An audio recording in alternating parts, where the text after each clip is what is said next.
Center LCIC and the Development Bank Ghana DBG for supporting us or sponsoring us to be able to put together this groundbreaking event that is sure, to change how we appreciate the production and, of course, the consumption of farm produce.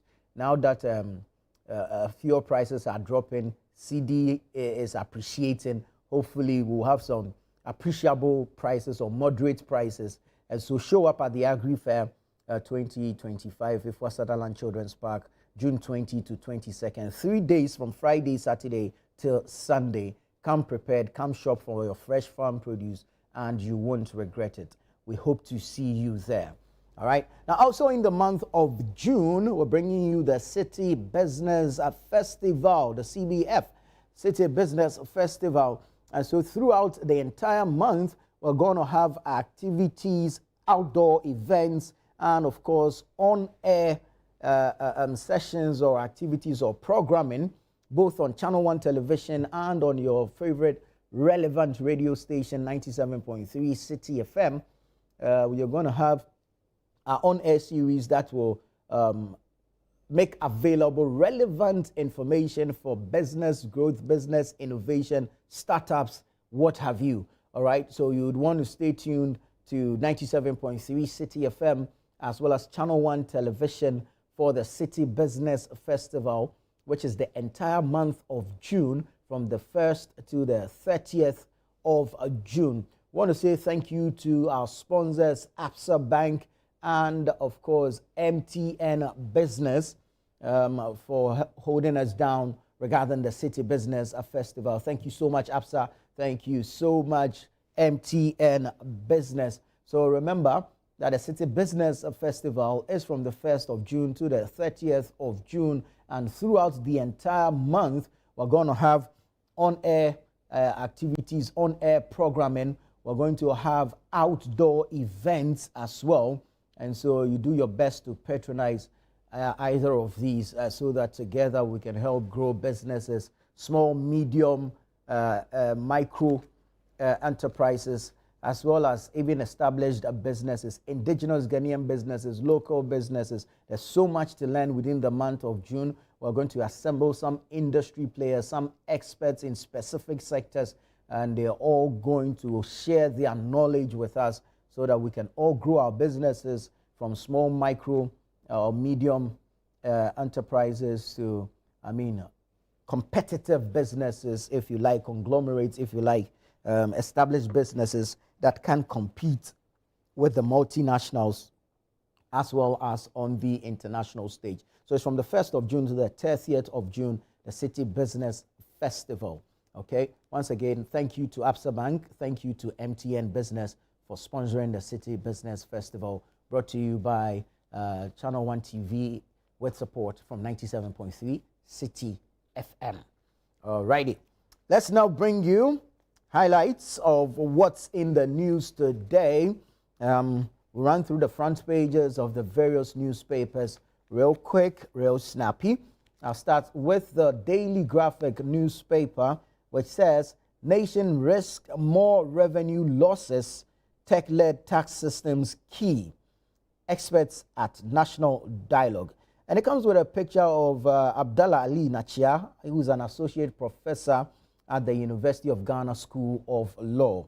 And the story says, nations risk more revenue losses, tech-led tax systems key. Experts at National Dialogue. Break short-term development planning cycle. President charges NDPC. Break short-term development planning cycle.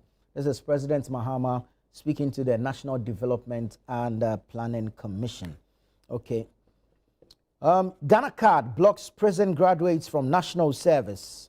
Ghana Card blocks prison graduates from national service. Inmates appeal to Parliament to intervene. Ghana Card blocks prison graduates from national service. Inmates appeal to Parliament to intervene. Local government minister cautions public against Boko conflict commentaries. Local government minister cautions public against Boko conflict commentaries. And then when you go to the back page, it captures the decongestion exercise by the AMA and the COCMA. And it says AMA Kokma begin decongestion exercise in Accra. AMA Kokma begin decongestion exercise in Accra. You can get some pictures there as well as the details of the story on the back page of the Daily Graphic newspaper. Let's get into the Ghanaian Times. Front page of the Ghanaian Times says, getting rid of street beggars, uphold children's rights and dignity.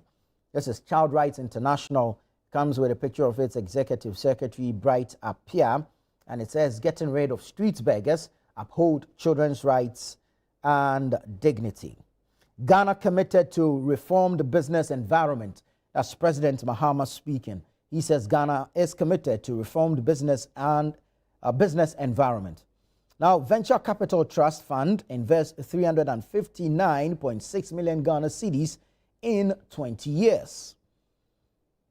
Venture Capital Trust Fund invests 359.6 million Ghana cedis in 20 years.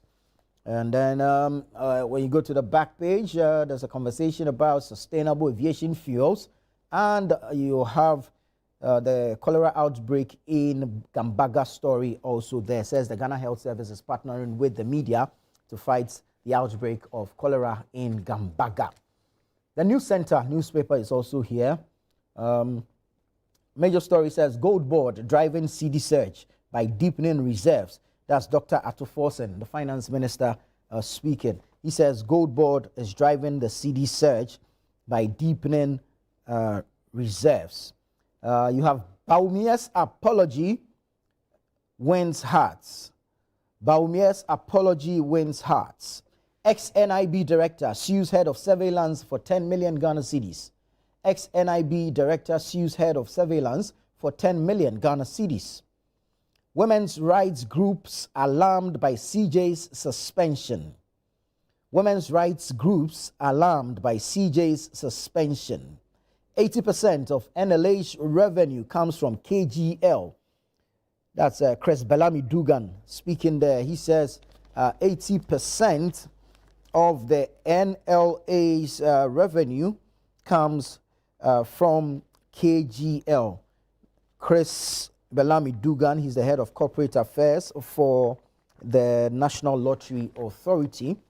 And then you have MTN expands home internet access with fiber push. This is attributed to the CEO, Mr. Seven Blewett, MTN Ghana CEO, saying that the company is expanding home internet access with fiber push.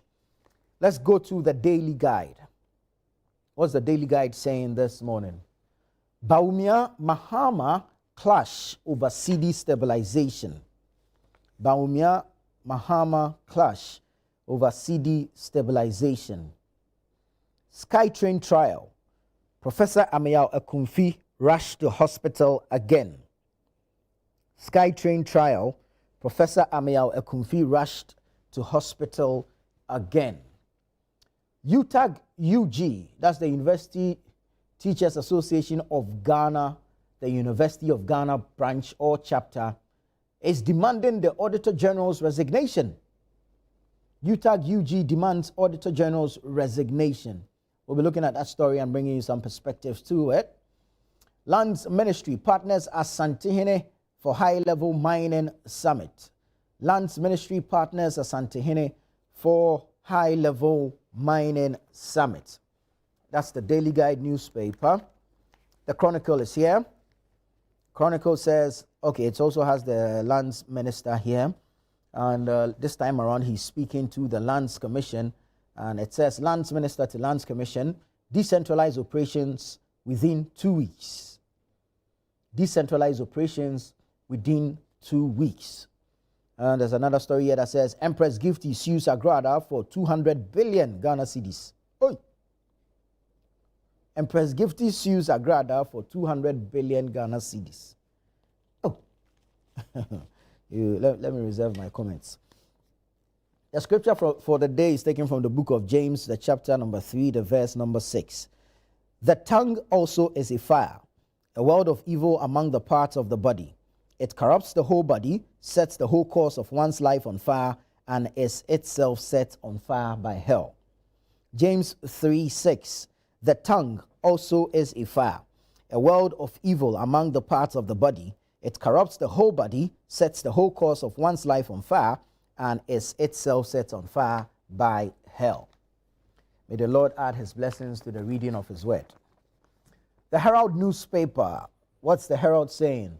Claims of conspiracy meeting by Kulendi, Sori, and others against Tokonu collapsed as ex-Council of State member breaks silence, demands police and national security probe.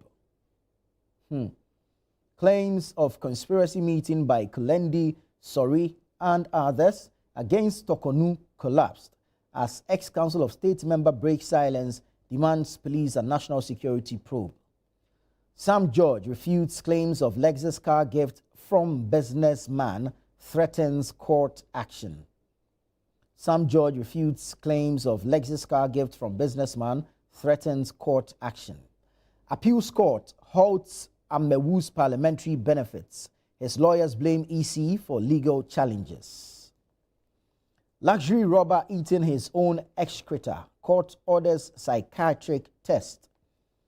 Luxury robber, in quote, eating his own excreta. Court orders psychiatric test. NIB detains ex-customs boss Isaac Crenshaw over role in SML deal. NIB detains ex-customs boss Isaac Crenshaw over role in SML deal. That's the Herald newspaper. Let's get into the Ghanaian publisher. CRI blast GIS over ruthless beggar soup. CRI, that's Child Rights International, blast GIS, the Ghana Immigration Service, over ruthless beggar soup. Atoforsen charges Gold Board to anchor economic transformation. Atoforsen charges Gold Board to anchor economic transformation. Dinner with petitioner's lawyer. Citizen demands dissolution of CJ committee, but sorry, rubbishes claim. Ayariga condemns gruesome murder of NHIA director. Ayariga condemns gruesome murder of NHIA director. That's the Ghanaian publisher. Let me take you now to the new publisher. The new publisher says, New Magic pushing strong CD is Gold Board. New Magic pushing strong CD is Gold Board. That's the finance minister. And he's assuring of stability, sustenance. Okay? More dangerous rains coming, Meteorological Agency warns. More dangerous rains coming, Meteorological Agency warns. I am very sick, but I'll be in court on Monday. 80-year-old Amiawe Kumfi pleads. I am very sick, but I'll be in court Monday. 80-year-old Amiawe Kumfi pleads. This regarding the $2 million botched SkyTrain deal and the ongoing case. The Informer newspaper is here. Apology over NPP's 2024 electoral defeat. Bawumia demonstrates maturity. It's attributed to an MP, which I suspect is the MP for Efia, the Honorable Isaac Boama. He was here on the show yesterday. Very well, as I said. Yes, is Isaac Boama Nyako there. And he's saying Dr. Bawumia has demonstrated maturity for apologizing for the party's defeat. Now the major story. Accra Flats, NADMO tough on demolition as Matthew warns of more rains. Accra Flats, NADMO tough on demolition as Matthew warns of more rains. Value addition panacea for Ghana's development. Value addition panacea for Ghana's development. NIB detains former customs commissioner over SML deal. Apologize to our leader, Guta demands of G-Tech. As GPRTU responds to fuel price drop, spare parts dealers reject reduction. That's the Informer newspaper. The Inquisitor is here. Defense militants at work. Araba enjoys PR blowjob. Okay. NIB detains former Customs Commissioner Isaac Crenshaw over role in SML deal. Then you have TCDA engages stakeholders on unprocessed rubber exports. And Deputy Finance Minister inaugurates NLA Governing Board. The Custodian newspaper is also here. Custodian says Gold Board to promote economic growth, and that's attributed to the Finance Minister. Gold Board to promote economic growth. Minority mocks NDC. Mahama's 24-hour economy, now 24-hour doomsday. Kufo calls for unity against tax leakages. Petitioner alleges conspiracy to axe Tokonu, but Thaddeus, denies meeting CJ probe committee judges. Prudential Bank CIO advocates African-centric AI development. Prudential Bank CIO advocates African-centric AI development. All right, let's go online and see what's happening. Channel1news.com, there was an interview on the face-to-face with the former CEO of the VRA, Engineer Kekofi. A number of stories from that interview. This one says, support VRA's expansion of base load generation, Kekofi to government. Then you have Doomso, current power crisis, not Mahama's fault. Former VRA boss. NADMO identifies 78 flood-prone areas in Bunu region. Wow, 78 flood-prone areas in Bunu region. Distribution of free solar panels not sustainable. Former VRA CEO. CD Surge, we should be excited but cautious. That's the Sanarugu Member of Parliament, Ata Isa. He was speaking on the Channel 1 newsroom last night. Baumia's CD claims disingenuous. That's Professor Khalid. He's an economic advisor at the Office of the Vice President. Infrastructure deficit severely affecting Menchia Hospital operations. Go to our YouTube, Channel 1 TV. You get the details of that story there. UTAG UG threatens petition to presidency over Auditor General's unethical audit report. Channel1news.com. Let's quickly go to citynewsroom.com. No one can be blamed for Akosombo Dam spillage. Former VRA CEO, Engineer Kekofi speaking there. No one can be blamed for Akosombo Dam spillage. Former VRA CEO. Then when you come to Accra, it says decongestion. Seized goods will be donated to prison service. Seized goods will be donated to prisons service. That's the Accra mayor speaking there. Build Palugu Dam to boost energy and curb floods. That's the former VRA boss speaking. CD Rise, NPP only takes credits when things go well. Ata Isa Sanarugu MP speaking there. GIS, 925 undocumented migrants repatriated.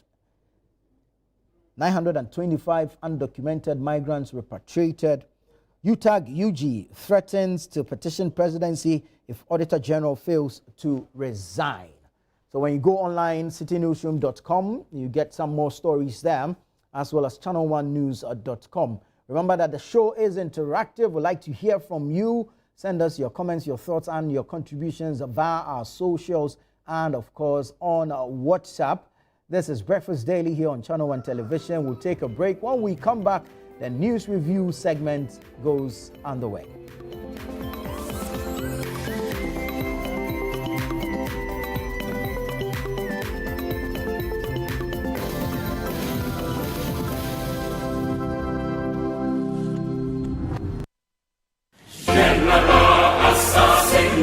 Calling all farmers, agribusinesses, and innovators, this is your chance to shine. Channel 1 TV invites you to exhibit at Agri Fair 2025, one of Ghana's largest agricultural exhibitions. From Friday 20th to Sunday the 22nd of June, the A4 Sutherland Children's Park in Accra will come alive with the very best from Ghana's agribusiness sector. Are you a farmer with fresh produce of any kind? Be it crops, livestock or poultry, fisheries or aquaculture, or you're a supplier of agro inputs and processing machinery, this is your platform to connect with the world. AgriFair 2025 is more than an exhibition. Showcase your fresh produce, share your expertise and experience, and grow your business. So, to all farmers with fresh produce, livestock or poultry, fisheries or aquaculture products, come, sell, network, and expand your business. AgriFair 2025, where culture meets innovation. Register now to secure your spot. Call us on 0205 973 973. Come one, come all. Enjoy the freshest farm produce at unbeatable prices. And treat yourself to sizzling kebabs made from beef, mutton, pork, chicken, and more. Great taste, great value. Don't miss out. The Agri Fair 2025 is powered by Channel 1 TV with support from 97.3 CDFM and is proudly sponsored by Exim Bank, Legacy Crop Improvement Center, and Development Bank Ghana.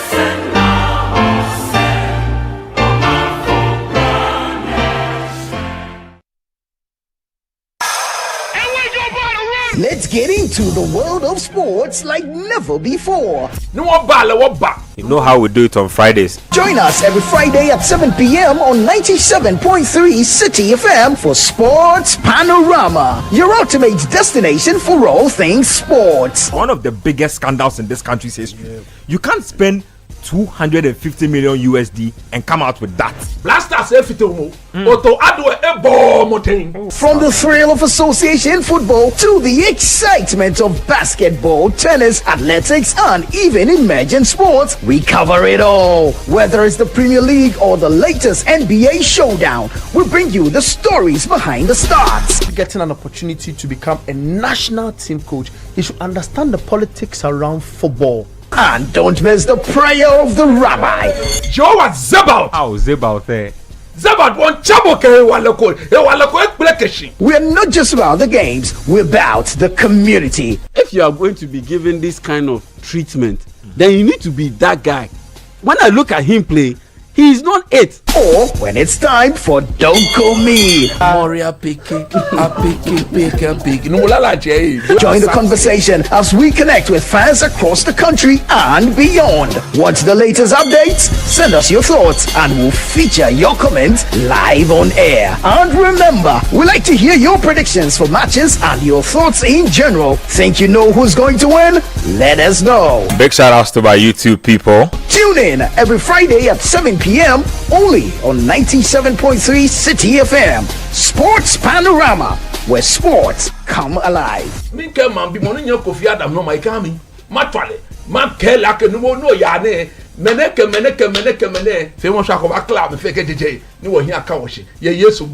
Amen. Sports Panorama, your weekly sports fix. Don't miss out on the action. Sports Panorama. Catch the excitement every Friday.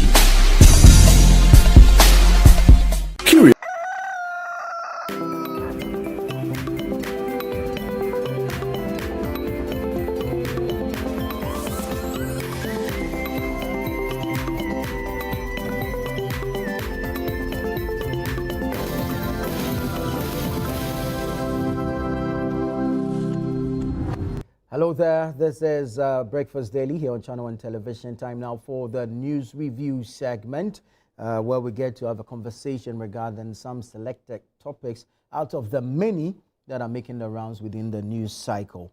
The show is interactive. We'd like to hear from you, so send us your thoughts, your comments, and your contributions via socials. We're live on YouTube, and of course you can tweet at us on X, and you can drop a comment on Facebook as well. However, the WhatsApp line is available to you there on your screen. Send us your thoughts, your comments, and your contributions to the show. Let me say good morning to the gentleman in the studio. Hamza Suhini, a member of the NDC's communications team, is here. Good morning, Hamza. Good morning, Anna. Good to see you. Michael Kosidede is an engineer. He's also joined us. Good morning, Michael. Good morning, Anna. Good to have you. And Dennis Miracles Abwaje is joining us. We see him. Dennis, please join us. He likes to make an entrance. Yeah. Because of Kazba. I want you to see me come. Right. That is good morning. Good to have you. No comment. Right. So, Hamza, last time you were here, you made a passionate appeal to the authorities to deal with the issue of these beggars on the streets. The GIS has responded, whether directly to your call or they had their own plans, we are not too sure. But out of the over 2,000 plus that were picked up, we understand 925 of them have been repatriated so far. I'll start off with you. This must be good news for you. Absolutely. Good morning to our cherished viewers out there, and of course to my colleagues in the studio, and to my brother Dennis, I can understand why he had to work in late. I'm sure he. The jabbing has already started. I'm sure he was out there trying to put out a strong case for Dr. Mahmoud Obama against Kennedy Ajapong. So I can understand. But having said that, my brother, I think that this is something that we all must not take lightly. And I think that it is in order to commend the Ghana Immigration Service for this bold initiative. Like I said last week, this issue is likely to have national security implications in the future. We simply cannot afford to leave our borders ajar and allow any other person under the guise of free movement, under the ECOWAS protocols, to engage in all kinds of activities that we consider improper on our streets. Right. Because, like I indicated, it has serious implications on our international commitments when it comes to child safety and the UN goals in particular. And for me, this is heartwarming. For the first time, I get the sense that we are dealing with a government that is willing to allow state institutions to work and give the necessary direction for these state institutions to actually do what they are mandated under our laws to do. I just hope that they will do so in conjunction with the Ministry of Foreign Affairs, because I know that many of these embassies will begin to make strong cases for their citizens. And on my way here, on another sister station, of course, I think your station, City FM, I heard them make the point that indeed at the site, they have also made arrangements, the GIS for that matter, they have made arrangements for health screening, and in case of any medical emergency, there's a standby medical team to handle that. This is clearly in line with our international protocols when it comes to how you deal with foreign nationals in your country. And so this is commendable. We must commend the Ghana Immigration Service, and this must not be a one-day wonder. It must be continued. We must see that commitment to clearing our streets. We must see that commitment on the part of African governments to protecting the future of our young children. For me, that is the crux of the matter. Wow. We must show them another way of livelihood. It doesn't have to be begging on our streets. Let us demonstrate that commitment starting from today. And I cannot help but admire the industry of the Minister of National Security and Interior Minister, Honorable Muntaka Mubarak, because he played an instrumental role in this particular initiative, and he needs to be commended. Such swift intervention is what we need for many of our state institutions, and they must take a cue from it. Very well. Thank you, Hamza. Engineer, let me come to you. This is not the first time this type of soup or cleanup is happening. It's happened before. But these persons move through our borders into our country and into our cities. Ironically, it's the same Ghana Immigration Service that is supposed to scrutinize their entry and everything. So how do we deal with this holistically, stop it at the entry point, even before they get into the cities? Yeah, borders are very difficult to control at 100%. So we can understand some of those challenges very clearly. But beyond that, when they come into the cities, they stay in certain places and we see them on a regular basis. Now, when they have come into the city, sometimes it's not easy to tell whether the person is a Ghanaian or a non-Ghanaian. But there are clearly rules that our district assemblies need to enforce. The question is, are the district assemblies doing that? Because we shouldn't have said they are Nigerians before the Ghana immigration response, or we say they are Nigerians. No. The issue is that people should not be allowed to loiter on the streets. Right. Especially children. But our assemblies look on as though there are no rules by which we work in this country. And for me, those are some of the things that our assemblies themselves need to look at. Borders, we can do our best to improve border security and checks, but it is not, you cannot have 100% border security, especially if you look at the history of our nations, where we were split arbitrarily by other people and decide that you must stay here, you are this, you are called Ghana, you are called Niger, you are called Togo and all that. Because clearly, if you go to certain parts of all these countries, you will realize that there are people on the borders who have families right across. So it is difficult to really say that, hey, these are Nigerians, these are Ghanaians sometimes. I mean, we are dealing with a very fine line because of this colonial experience of ours. So yes, we must treat them humanely, but at the end of the day, in terms of enforcing laws in this country, our district assemblies need to set up and ensure that they don't leave our streets and then everybody sits down and decides to become a beggar or anything like that. It's not just about the Nigerians or Nigerians, but also Ghanaians who are on the streets begging and using children and all that. So those are the things that we... a beggars and Exactly. There's an industry that is growing that we need to check. So I think that the assemblies themselves need to set up. It is not just a GIS problem, it is an assembly problem. Right. Where we have allowed people to just come and live on the streets. People get up, like a lot of your newsmen always say, people are bathing on the streets, all manner of things every morning and every day. So for me, the assemblies need to set up. Right. Dennis, let me come to you, and then maybe we can look at employing our diplomatic relations to help address some of these issues. I'm not so sure if, I mean, I stand on all the protocols, but I'm not so sure if diplomacy has anything to do with this. It's about the economic situations. I think it's about survival. Right. Even if you are best of friends with the country and their people feel that it's Ghana that they can run to, and you know the situation in the Sahelian is a major cause of this. I mean, some of the people are not just fleeing economic situations, they're also fleeing for safety. You know, and if you look at the statistics, I was listening to this morning by Bernard and Co. Out of the numbers arrested, over 2,000 are Nigerians. 2,000. And then I think a few hundreds Nigerians and all of that. And like engineer and council have said, it's a complicated matter. I think that the GIS should just keep up with it and see if it can begin to serve as some deterrence to the people. I mean, it's okay even if you found yourself, it's not okay, but if you found yourself illegally in a country, you should look out for proper economic ventures than to be on the street and become a nuisance. And the most difficult aspect is even where you see the mothers using the children as baits.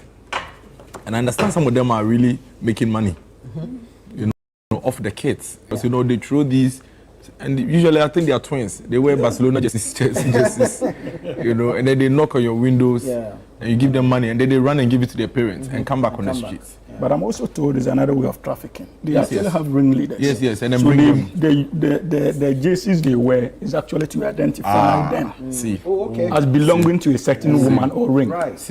You know, and they sit under, and usually the parents are there. A lot of times the mothers are somewhere actually watching them. You know, so I think that the immigration service should keep up with this. For the district assemblies, before we can get the engineer, then we need to, as a country, look at the structures first. Because the assemblies don't have the capacity. They don't. Even our own, you know, citizens who go through distress with domestic violence and domestic issues, we don't even have shelters and places to keep them.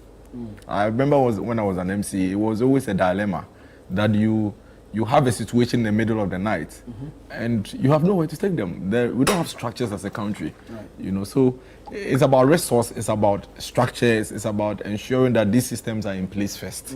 Then the local government system can support. But for now, I don't think they can support that. Maybe with GIS keeping up, it would serve as a deterrent and not be a motivation. Because if you listen to the Niger story, it's like Ghana is the America or the UK to them. You know, once they are coming down south, let's go to Ghana. Because it's the place where you can walk freely and nobody, you know, does anything to you. Finding the Nigerians is not so difficult. The Nigerians are the most difficult part because they are almost like us. They are almost, until you speak to some of them, you would never know or think that they are not Ghanaians. And so it's a worry. The burden, and then even security-wise, a lot of them are also involved in a lot of the crime you are seeing around. So, kudos to the Ghana Immigration Service and the Interior Ministry. Councillor, I'm coming to you on legal matters in this. There's a Beggars and Destitutes Act. So, I mean, enforcement will make the enterprise unattractive. Because this act criminalizes begging in the country. It does. But you see, Nana, like my brother indicated, we are not just dealing with citizens of the Republic of Ghana. We are dealing with people who have had to run here largely because of the conflict situations in their respective countries. And Ghana owes some duties or responsibilities when it comes to certain protocols, either under ECOWAS or even the African Union, and to a very large extent, even the United Nations. So you simply cannot be seen applying these kind of punitive measures based on your own internal laws on people who are running away from conflict-prone zones. And quite clearly, the statistics are clear. A chunk of them are coming from Niger, and we know the situation in Niger. So that is the reason why I called for a collaboration with the Ministry of Foreign Affairs, so at least they can engage with authorities who are present. For instance, the embassies from these countries. They can have meaningful engagements as to how to deal with this issue. We should not just be focusing on the punitive measures. In any case, they are Africans, and we owe some responsibilities towards each other. But it doesn't mean that they should also take advantage of our laws and break them at will. So if there are cases that are peculiar, that we feel that there's the need for them to be subjected through the laws of the country, the punitive laws, so be it. But until we make an effective collaboration and begin to understand and appreciate the numbers and the reasons why they are on the streets, it will be improper for us to start using punitive measures as a deterrent, because it would have a blowback. We have some of our citizens too in these countries. It can lead to retaliation. So there's the need for us to respect that diplomatic relationship that we have established in the name of Africa and see what we can do as an important country within that bloc. You see, Dennis is right. Ghana is an attraction point not only for people suffering from conflict prone. We are the gateway to Africa. Even Nigerians have started relocating to Ghana because they feel safe and they feel comfortable here. And that brings us to an important admission, especially I'm making reference here to my senior comrade, that irrespective of how we have come, as far as our democratic journey is concerned, sometimes we need to be easy on ourselves. We have done so well, irrespective of the political parties we belong to. And so sometimes we must begin to see the cup as being half full rather than being half empty. Because we have done so well if you compare us to most of African countries in terms of the kind of stability that we have been able to engender as far as our democracy is concerned. Let us stab ourselves in the back and know that indeed this is a journey that we are on, and hopefully in the future we'll be able to get every other thing right. But punitive measures, no. Sure. This is the time for us to activate our diplomatic channels and see how we can work around this issue. Very well. Engineer, I'll come back to you. You mentioned the assemblies leading the charge on this. And as I mentioned earlier, this would not be the first time such an operation is being done. There are arguments about the cost implications, because after such operations, we never hear how much it costs the immigration service to do it. Well, costs, yes, because if we do not maintain control from the onset, where we control our borders properly, naturally there are cost implications to this. In the name of transparency, some of these things have to be brought. But I want to believe that through the process of parliamentary oversight, some of these things are explained in the Auditor General's reports and all that. I want to believe that these things are explained. They don't necessarily have to come out on a daily basis. This is how much it costs us as an immigration service to have done this. But when it comes to the issue of law, we must also be careful about issues of international diplomacy and versus our own laws. I do not think that you can go into another country simply and begin to break laws in the name of that, simply based on the fact that you are a refugee or you have fled from a conflict. So we need to be firm when it comes to some of these things. But again, the African situation is a tough one. Well, like I say, you have people who are living by themselves, and then through the stroke of a pen, somebody decides that you are no longer a Ghanaian, you are now a Togolese, you are now a Nigerian, you are now somebody from Ivory Coast. So those are the dynamics we need to look at. But we have always used the excuse of diplomacy not to enforce laws in this country. And I think that is what hurts us.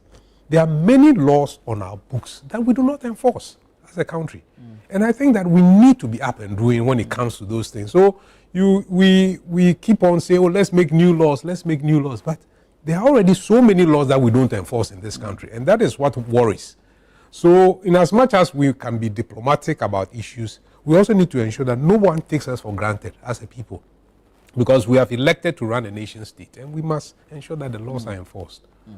Dennis, for the citizens, the Ghanaians, how important is it that we do not give when these beggars ask? And how, I mean, how, to what extent will it make it unattractive for these persons to come engage in such? I don't know how much that will work. I mean, you know, even there are places, even downtown New York, that you have people hounding you and chasing you for money. It's all over the world. It's quite difficult. These are places where, I mean, naturally, when people even see you, they want to run away from you and move out. But people are still there begging because by the end of the day, he would get some $1, $2 to move around.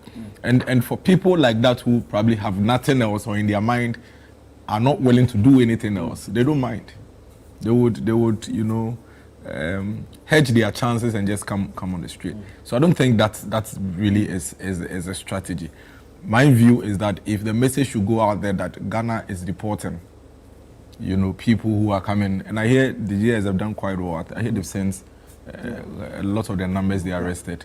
You know, if people should know that when you come, you are likely to come back, it will begin to slow things down. I remember, I mean, there are a couple of countries even in Ghana that we used to hear that, oh, as for this place, when you go, once you enter, you are good. You know, once you enter, you are fine. But as for this country, they could just see you and stop you and ask you for your papers. You know, so all those things are some deterrents, and I think that's the kind of message we should send. You know, back there, that Ghana, when you enter without proper documentation, and then you are just on the streets, you'll be found and then you'll be sent back. That is a major deterrent. But most importantly, it brings us back to our border situation, because these guys are not flying. True. They are not flying. They are coming by the road, and you know, it's something that we've never really addressed. But we don't even have borders. We have it on paper. Yeah. There are, if you get to our entry and exit point with Togo, I hear they are close to 40, 50, you know. And I was watching some news items where some people wash in Ghana and pour the water in Togo. You know, they were, in fact, Ghana and Bafta. yes. And I hear there are some kids who live in Togo, Togolese who school in Ghana, yes. and those who And vice versa. You know, Ivory Coast, Burkina Faso. You know, so it's a bit funny. And once you have a situation like that, these things are likely to happen. So we must also look at the situation and take a decision that if we cannot invest to really secure our borders, then influx is something we cannot do away with. And if we cannot do away with influx, then what is our strategy? Because you basically have an open border. It's just that small columns and beam that they have welcome to Ghana on, you know, at one point. You know, and there are like 40 other entries. People are going to farm and crossing. People are, you know, all manner of, you know, people are basically smuggling things in and out of Ghana every day. And there's nothing you can do about it because, you know, the person is even telling you, I'm going home. He gets to his house and then he enters to go. You know, so I think we need to take a decision. If we can't build strong, robust borders, then what is the other strategy that we're going to put in place, knowing that the people are going to come anyway? Because this is Africa. We are almost the same. Looking at, you know, even Niger, we have a lot of people in Ghana who look more Nigerians than even the Nigerians themselves. And as for Togo and Ivory Coast and Nigeria, there it's worse. Because intermarriages, I mean, it's easy for a Nigerian to tell you that I'm Ghanaian, or a Togolese to tell you that I'm Ghanaian. There's nothing you can do about it. He says and the Togolese, you all tell you they are from Aflao. You know, so I think we need to take a stand and do something about this. Let's go into the matter of decongesting our cities. It's as though the mayors, when they are given the position, their first move is to decongest. I'll start with you, engineer, on this, because I'm sure you have some interest in development and planning and the importance of it. But we sit back and allow these things to fester. It goes into a community, and now we spend taxpayers' money to embark on such exercises. I am worried about this. I don't know about you. You know, there's this funny saying that Ghana is a crime scene. And we all laugh about it. Right. But seriously, if you sit back and look at it, Ghana is a crime scene. And almost all government institutions have become the crime bosses. When this topic was moved, I deliberately went for this building regulations, 2022, LI 2465. What I see the MCs doing or the district assemblies doing is simply covering up for their failures. Because if you look at this law carefully, it determines how permits should be given, how things should be regulated to prevent one, flooding. But a lot of people don't recognize this. So when the floods happen and things happen, then on an annual basis we come out. Let's look at LI 57. It says site coverage of building. And then it says that a developer shall not erect a dwelling house on a site of an area smaller than 50 square meters in accordance with section 5.57 of part 5 of Ghana Standards 1207 on sizes of plots of land of dwelling houses. So one, it tells you that within a certain space, you cannot put up a structure there. If it's 50 square meters, you cannot put up a structure in that space. Then 2 goes on to say, a dwelling house together with the outbuilding of the dwelling house shall not cover an area of the plot greater than the following, which states that if you have a plot of 100 by 100, it says that you cannot cover all of it. So now it gives you specifics. It says that you cannot cover 50% of the plot for a single-story detached building. So if you have a building which is a single-story detached, you cannot cover more than 50% of the land area. Why is the law proposing this? It states that you must allow rainwater, which is going to come off your roof, to go into the ground. Then it goes on to say 40% of the plot for a 2- and 3-story detached building. 40%. So it gives the percentages for every kind of building that you can think about. Now let's go to East Legon. Let's go to Airport Residential. Let's go to all these posh places first and find out whether they are complying with this law.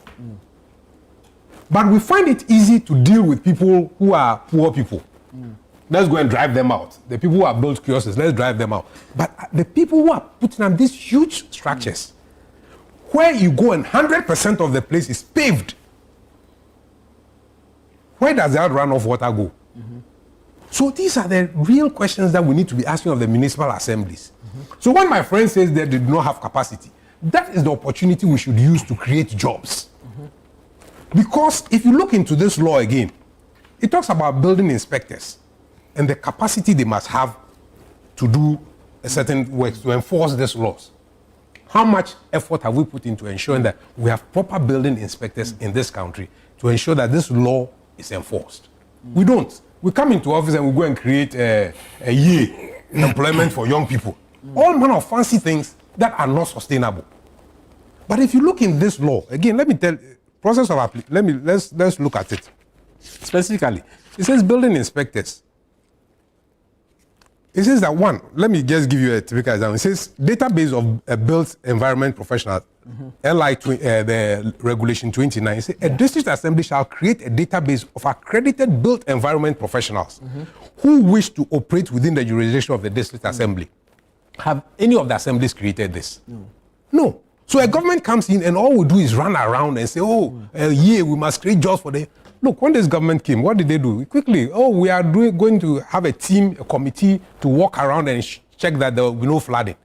What have we asked, demands have we made on the district chief executives in terms of enforcing these regulations so that there's a permanent solution to what we see? But we don't. Then it says that the district assembly shall publish the database specified in sub-regulation 1. When you have created a list of professionals, publish it. And then they are the people who assist you to enforce part of this law and the building regulation. But we don't do this. So for me, there are existing laws in Ghana to regulate and prevent largely the issue of flooding. But we don't enforce any laws. And then we make a show of law enforcement when floods happen. For me, that is not the way to approach it. Recently, there's been some clip circulating of a 1960 newspaper where the same heading, Accra floods. This is all there. So 60-something years on, Accra still floods because Accra's topography is known from an engineering point. Accra is largely flat. Accra is largely flat. So if you don't enforce major building regulations, you cannot improve your situation or you cannot manage it. So we know that people are building in waterways. Lands where people should not be built, people have occupied it. And yet we look on. The assemblies grant permits. And when people build, then they come back and say, we are going to do. Look, when it has to deal with political people and people with influence within our society, nobody touches them. Go to Achimota School, the Achimota Forest. Who are the people who were taking the land there? against regulations, and yet nobody deals with them. But we find it easy to deal with the poor people on the streets and go and chase them out. I have no problem if we deal with the people who are of influence within the society. Then we can begin to instill discipline among other people. But when we allow everybody else to go haywire, and then we are only being selective in the application of law, it doesn't help this country. Good, because like I said earlier on, they're saying that Ghana is a crime scene. It's evident everywhere. Look, we live in a country where the use of motorbikes for commercial activity is prohibited under LI 2180. And yet, you have a party that is campaigning to come into office saying that we will legalize it. So they'll amend the law. Yeah, no, but the point is, and then the government in power does not enforce the law. You understand? We need to be careful. We have enough laws to govern activities in this country. Right. But we like to make showmanship. That doesn't help us. Look, we are talking about development of estates and properties in this country. One, we need to ensure that if we control development such that things do not go bad. If we don't, this country is going down. The fact that you have a posh building doesn't mean that you have development. Right. Because these are the runoffs that are happening. And it's impacting. Then drains are not being resized. All manner of things. So Accra, for me, we need to look at, and we are exporting this disorderliness round the country. The district assembly don't have capacity, but every year when governments come, they multiply the inefficiencies of district assembly by creating more district assemblies. I mean, what are we doing to ourselves? We create more regions Very well. to no benefit. So we need to look at our laws and ensure that the people we appoint as district chief executives are competent and that the districts are being held liable for the things that they don't do right. But if we simply just do this showmanship of every year, when it rains, then we go out there, NADMO, everybody display and say, oh, we are solving the problem, nothing is going to happen. Bro, Hamza, decongestion. Nana, unfortunately, it is difficult to disagree with my brother today on this matter. And like you clearly indicated from the onset, you see, for me, I feel that it is always a way for political appointees at the district level to announce their presence. I remember clearly when His Excellency President John Evans Atamios was elected, and the then mayor appointed Alfred Oko van der Poel. The first action he initiated had to do with a move to clean the capital city and rid our streets of illegal hawkers. Just after that, His Excellency Nana Addo Akufo-Addo became president and also appointed, I think, Henry Kwete as regional minister. Yeah. And that was how he announced his presence, where he even had confrontations with some of the traders, largely because of the policies he also intended to introduce. Today, we have a new Accra mayor. He has also announced something similar. Yeah. So for me, it is a way to announce their political presence as far as the national capital is concerned. And that is clearly unacceptable. That notwithstanding, that is not to say that those efforts in a way are not also commendable. They are. They have their importance. But I think we should go beyond just the announcement of political presence. And yesterday I had to say this on another platform. You see, sometimes when you are appointed by a leader, you need to mirror your leader. And I have watched President Mahama closely since his days as vice president. In fact, even before he became vice president.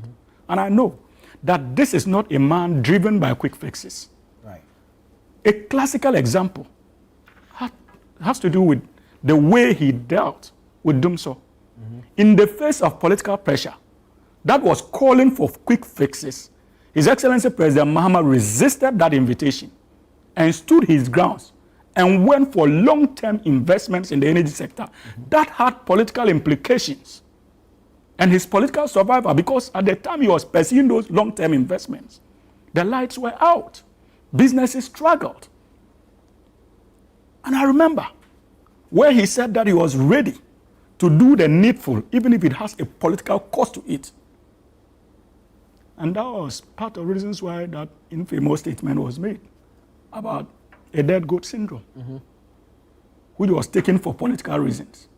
Because for some strange reasons, as citizens, Those days, we all seem to think that for Ghana to develop and most of the difficult decisions to be taken, we needed a president willing for just a one term at the presidency. Because we knew within ourselves that any president committed to taking the difficult decisions is unlikely to secure a second term. That was the general consensus. And I believe it is still the general consensus in this country. Because we know that the people will rebel, even though these decisions needed to be taken. So if you are appointed by a man with this philosophy and understands that when it comes to national development, the most important thing is to privilege the national objective over partisan considerations, then your actions as an appointee must mirror or reflect these principles. And so that is my caution to the new mayor. Not to say that his steps are not commendable, they are. But how sustainable will they be? That is what we are interested in, because I've just given you examples of how other mayors and regional ministers have conducted themselves after their appointments. Is Accra still clean? No. Absolutely not. Far from that. Far from that. We are still in rot. Like my brother indicated, my senior comrade, there are still buildings on our waterways. We do not have the political muscle to be able to act. Even committees that are required for the district assemblies to work are unable to work. So for me, I think that if he wants this thing to be sustainable, the way to handle it is to, as a matter of urgency, engage the Ministry of Transport. It is not for nothing that we have a Ministry of Transport. If we need our roads to be cleared of hawkers, the Ministry of Transport has a responsibility. He must engage them when it comes to the sanitation angle, the silting our gutters, clearing in buildings on waterways. There's the need for him to engage the Ministry of Water Works and Housing. Sit together with these policy lead persons. Adopt a policy that can be presented to cabinet.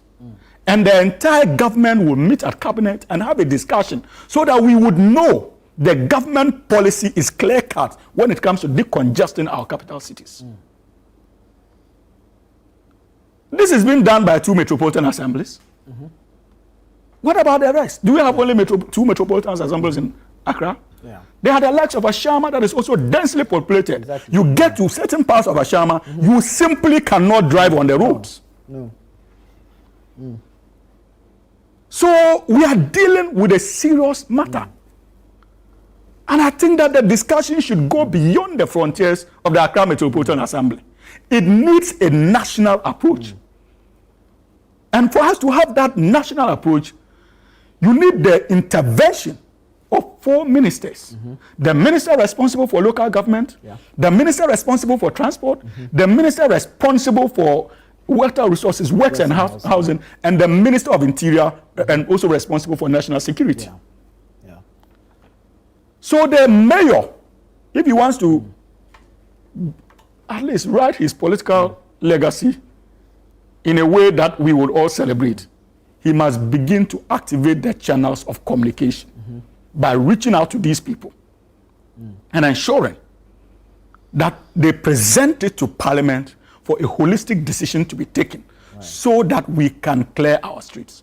But you see, my brother, it is difficult to disagree with Dennis when he said that the district assemblies don't have capacity. If you look at the evolution of the district assemblies concept, and that is why I belong to the school of thought that we have to get to a stage as a country where we open the system up and allow elections as far as the district assembly portfolios are concerned. Would this be on partisan lines? I don't want it to be on partisan lines, to be clear. Because see, sometimes central government is sometimes I agree with that. yes, you see, my brother, sometimes central government, the conduct of central government makes it practically impossible for the district assemblies to live up to the dictates of their mandate because of political considerations. Because even the central government is careful about certain interventions that would clean our streets because of the political costs associated with same. But if you have a district assembly or district chief executive who is elected by the people, has no political loyalties, And the people know that at the end of the tenure, they go back to the polls to vote for him or against him. Government or political parties are insulated. And in fact, the true essence of local government would have been felt by the people. And they would have complemented government effectively.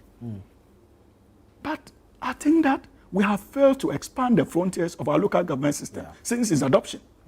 Because what the NDC did was simply to introduce a system. But successive governments have been quite dormant in terms of any commitment to truly giving meaning to the local government system. That is why we have many of these things on our law books that are not implemented. But again, I know my brother will agree that under them, he knows where I'm going to. I know you agree because you are the district chief executive. Unfortunately, even funds meant Must you for the development. for the very nice, Yeah. you know, It's been selling smoothly so far. nationalistic presentation. I mean, for once. Keep to it. Yes. No, it's okay. He doesn't even know what I'm coming to say. I know, it's okay. He says, No, see, but you see, I'm the talking weather about is your really economic it's okay. situation. It's okay. End of No, the but let me end on that. No, let me. Wrap it up and so You see, he knows where I'm going because he was a district chief executive. We had a situation where even their hands were tied because for the first time in our republic, funds that were meant to go directly to them as DCEs to be able to effectively perform their functions were being controlled at the district assembly's common fund level. Even petty procurements like vehicles for the functioning of the assemblies, those things were procured at the district by Nato Shadow. But you know it's the truth. You had no funds to operate. So their leadership, in fact, mortgaged the local government system and rendered them ineffective. Because even common resources to be able to run their districts, they were denied those resources. You see, Nana, finally, today, thankfully, last week I listened to His Excellency President Mahama. He has indicated that 80% of these allocations would once again be given back directly to the district assemblies to determine their priorities and spend so accordingly. That is progressive. That is what progressive leadership is about. That is how you empower the district assembly's common concept. But unfortunately, under my brother and his government, Thank you. You know, You have been there before. What goes into some? it will be nationalistics. You are nationalistic. You agree. I want to first of all find out if when he has the blessing Honorable Alasa of the Suyini was president. going to be a minister, one of the things I told myself is that finally we are getting one major propagandist off the screens. Then he introduces to come and take over for him. I mean, fantastic presentation until the last part where he started introducing propaganda. Of which you agree. No, I don't. So I mean, I am an advocate for decentralization. I mean, major advocate. I mean, when it comes to decentralization, I refuse to do partisanship. Yes. Because I feel that this country, until we go full decentralized, we are not going to get to where we are seeking to get to. We won't. And you can go and check and read around. Each of the countries that we aspire to be like are countries that are fully decentralized. And their development are not anchored on central government. These countries' development are anchored on their counties and the municipalities and whatever you. That is how the democracy that we are practicing is actually structured to be. And that's why when you look at our 1992 constitution, it's clear, it's there. It says, we will become full, we would attain full democracy when we are fully decentralized. Right. And so until we are fully decentralized, we cannot even say that we have arrived. Yeah. But it's as if we're beginning to see elections as the only measure of what democracy is. And that's what we are seeing, what we are seeing.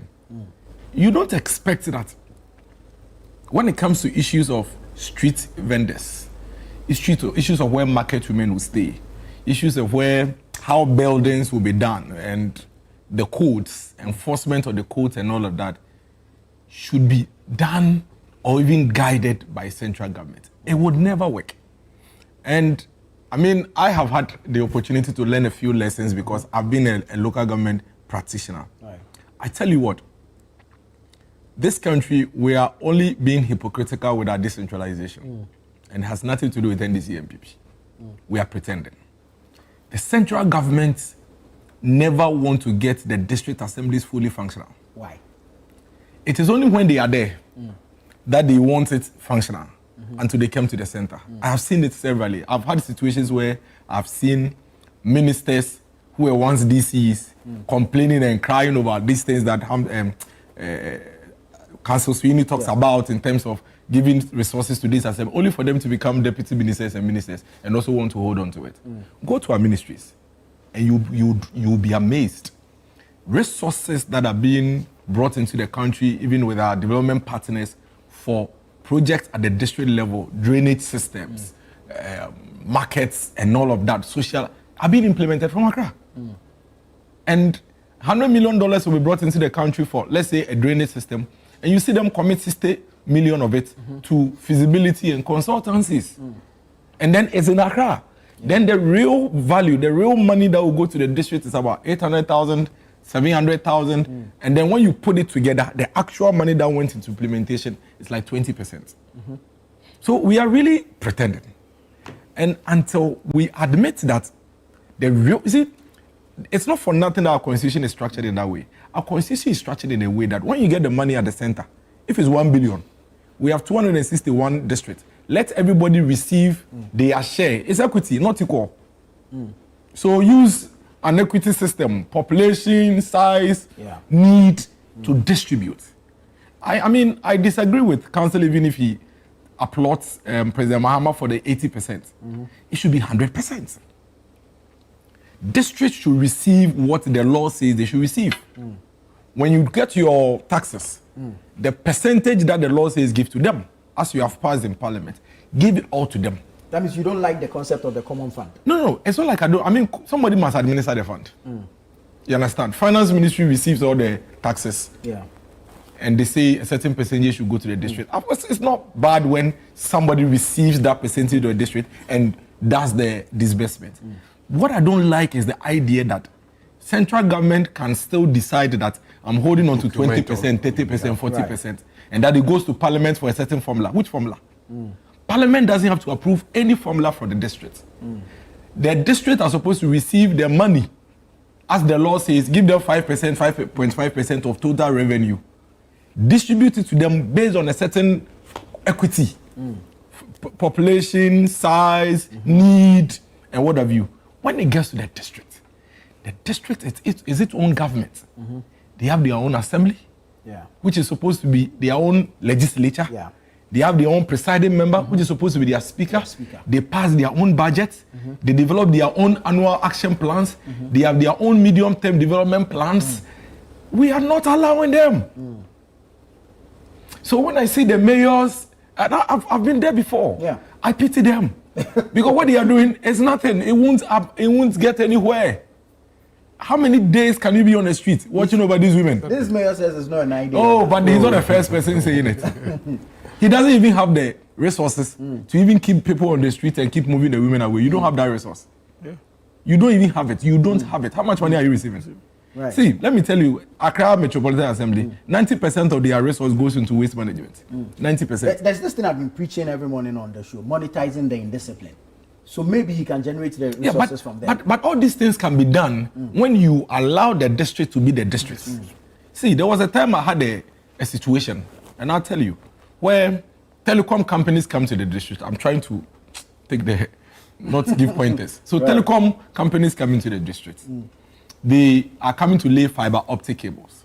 Then you know what they do? They go to the ministries, finance, local government, go and do their own skirmishes there, drop some money there, and then when they come to the district, they bring a letter and say that we have waivers from the Ministry of Finance and Ministry of Local Government to come and lay. They did that to every district. When they go to my district in UK, I said, no, you can't pass. As for my district, our district assembly has passed the fees and charges for these things. This is how much you are supposed to pay. So I have a waiver. I said, well, the Ministry of Finance or local government is not Equiapem North. Equiapem North has passed its laws. I have to go to the assembly back to go and get some waiver from the assembly. Otherwise, I have a responsibility as the district chief executive to take it from you. It took 4 months. They were not willing to pay. Until finally they come, I go and seize their things. They will call the minister will call me and say, minister, this thing, their own work. Back and forth before they came to pay.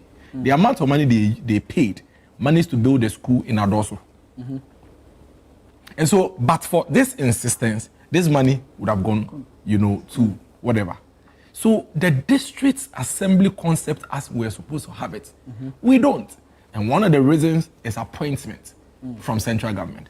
Yeah. Because the only way the ministers can pick a phone and call us and tell us what to do is because they sit with cabinet. Exactly. And they sit with the president. And if you don't listen, they will go and gossip. They will go and gossip. Yeah. The next day, you're asked to go. And you see they are closer to the president. You are far away in Bongo district. They are saying something about you in Accra. Yeah. And you know that one of the things about being an MC or DCA is that if you don't have ears in Accra, you don't sleep. Yeah. Because you don't know what is coming. I think that we need to all admit as a country that since 1992, what the Constitution says we should do with our local governance system, we haven't really done it. It is time for us to sit down, non-partisan, build consensus and do it. Let's elect MMDCs.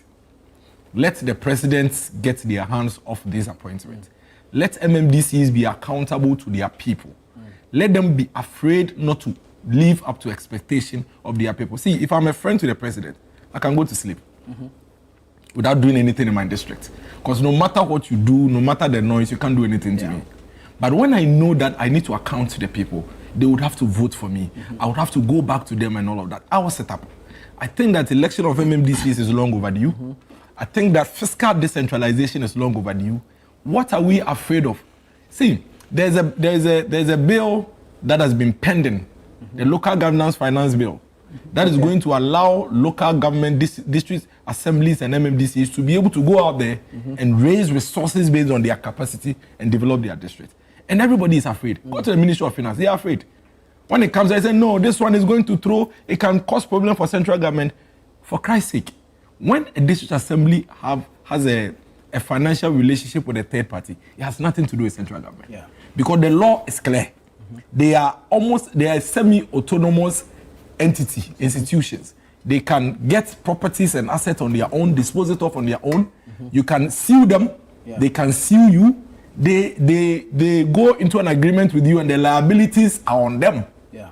So if you're supposed to give me the district assembly Adenta a loan, and the law is clear that when you give me a loan, it is me and it's not central government, what are you afraid of? Yeah. If I run into debt, my people should hold me responsible. That is why the district assembly is there. You understand what I'm saying? So we need to, until then, flooding, congestion in our markets is getting nowhere. Poor sanitation. The issues that you see, local government minister, Greater Accra regional minister, that's why regional ministry, it's time for us to even disband it. Yes, it's one of the reasons why we are not allowing the district assembly to function. The district is autonomous. We should do away with but what can a regional minister do to the district chief executive? Even in the current situation, but for political persuasion? Nothing.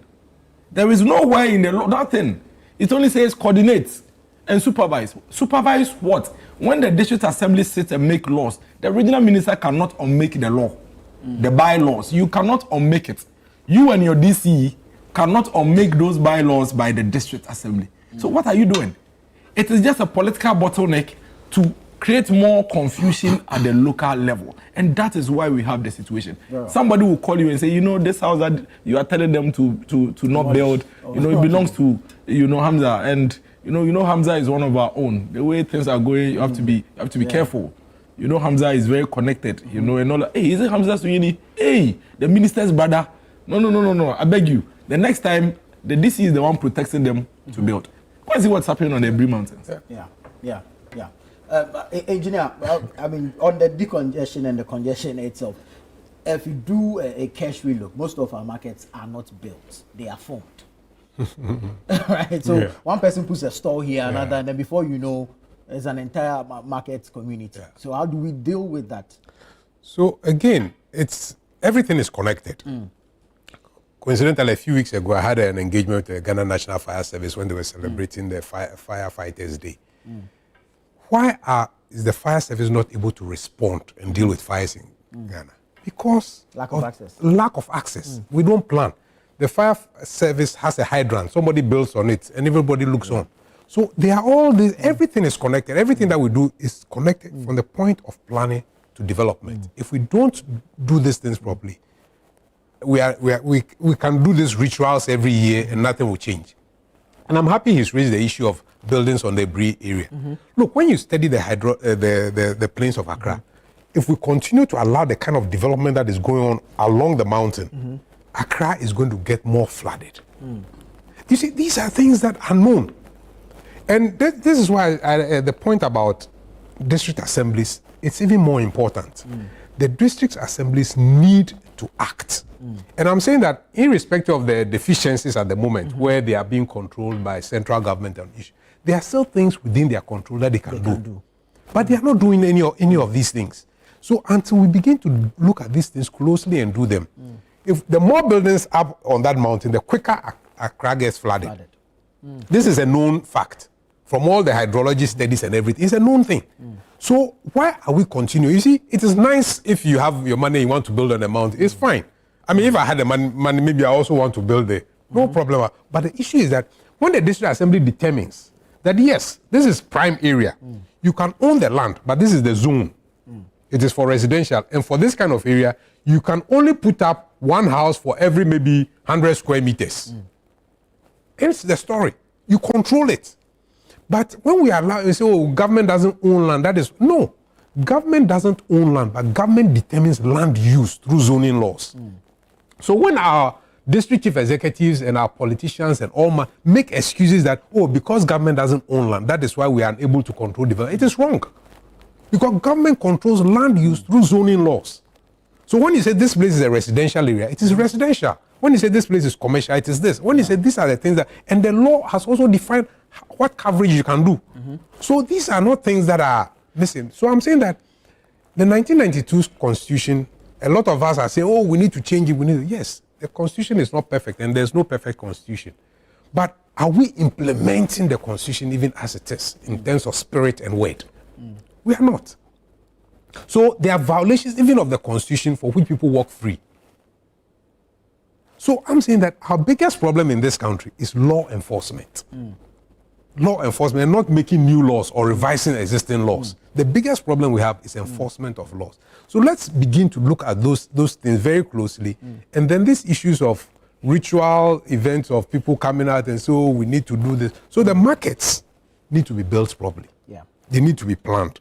Everything needs to be zoned. And when we keep on changing zoning laws as if they were underwears, unfortunately, it doesn't help us.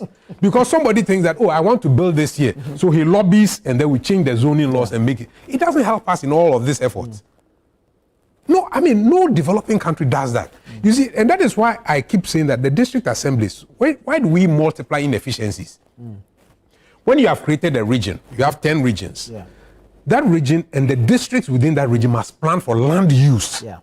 They must plan where we are going to dispose of waste for the next 50, 100 years. Where are we going to have our streets? Where are we going to get fresh water from? Where are we going to, what is the power requirement? I mean, these things have to be planned long term. They are not like clothes that we wear every day, you change them. No.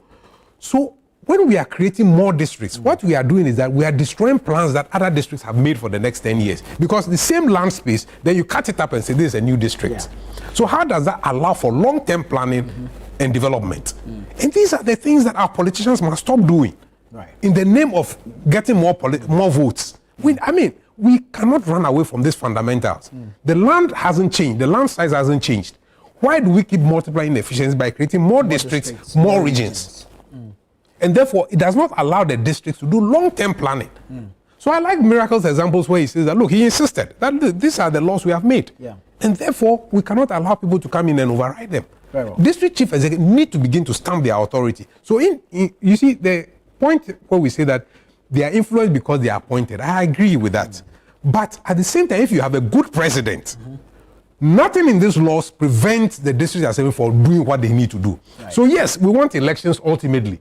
But the same constitution that not on partisan basis, I reject that. But I'm saying that you see, when we say that because the president appoints these DCEs, that is why we can't move forward. I also say that the same way that the president appoints this, it also gives him a good chance to change this country very quickly. Very well. Very well. Engineer, thank you. We'll take a bite from Hamza and then Dennis on this matter before we move on to other matters. But I need to take a quick break at this point. When we come back, we'll give them the opportunity to speak to these matters. This is Breakfast Daily here on Channel 1 TV. Stay with us. We'll be right back.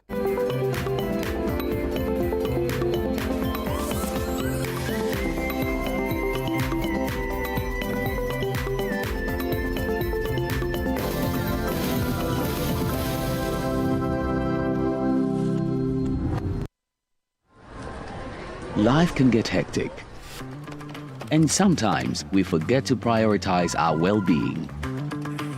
That's where Vernal Mineral Water steps in.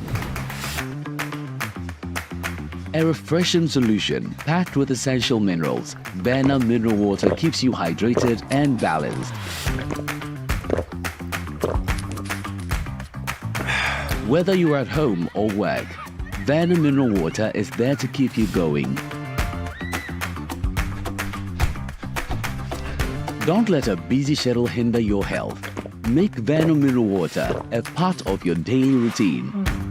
Share the love with Vernal Mineral Water, the choice for a healthy, vibrant you. This advert is FDA approved. In Accra, every year, we have about 18,000 people dying because of air pollution. So we are looking at how do you make sure the citizens of Accra are getting clean air. It's imperative that we tackle air pollution. Central Accra is where a lot of burning takes place. The main source of pollution in Accra is poor waste collection practices. You have people burning their trash left and right. And then also vehicular emissions because of the dense traffic. The goal of the Breathe Cities initiative in Accra is to influence air quality planning policy decisions. We are deploying air quality sensors in schools, in bus terminals, in residential areas and market centers to generate hyperlocal air quality data in Accra. Once we know locally what is happening, we are able to tailor-make decisions and plans and policies towards it. We believe at the end of the day, it's going to help us save a lot more lives. Imagine a place where technology and compassion meet. A sanctuary of health, precision, and trust. At Olive Health Diagnostics and Imaging, we redefine excellence. From advanced ultrasound, X-ray, and CT scan services to accurate laboratory, cardiology, and dentistry, our mission is clear: to provide the care you deserve with accuracy, precision, and speed. Your trusted healthcare partner, Olive Health Diagnostics, always ready whenever you need us. Olive Health Diagnostics and Imaging, redefining excellence in medical diagnostics.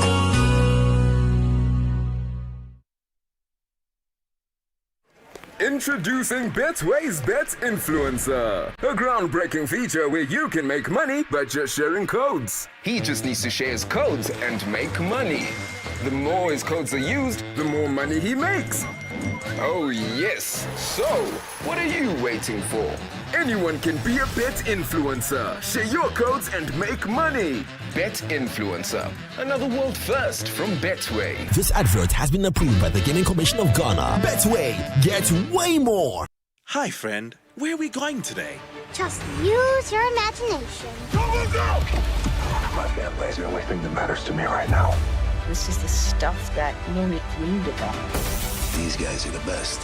GoTV's ready to take you from your hometown to roaring stadiums and even on international adventures. So let's go together, from home or on the go with GoTV Stream.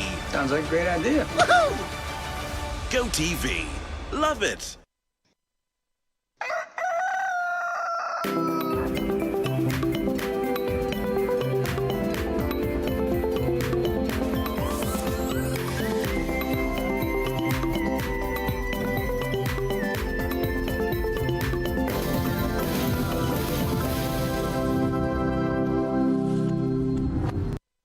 Grateful that you stayed on with us. This is Breakfast Daily. We're having the news review segment. I'm moving to Hamza Suhini next on calls for some of these traders to be given some, if you like, arrangements where they can come back to trade on specific days, but not every day as we have had it.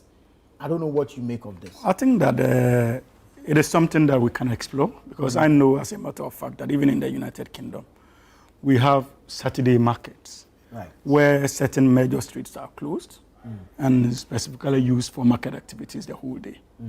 And I heard the mayor, I think that I heard him making reference to something similar, where certain streets on specific days, in actual sense, can be closed for the traders to take advantage of and trade on those specific days. So it's something that we can explore as a country and see how we can take advantage of it. But I know that it mostly happens on weekends. Right.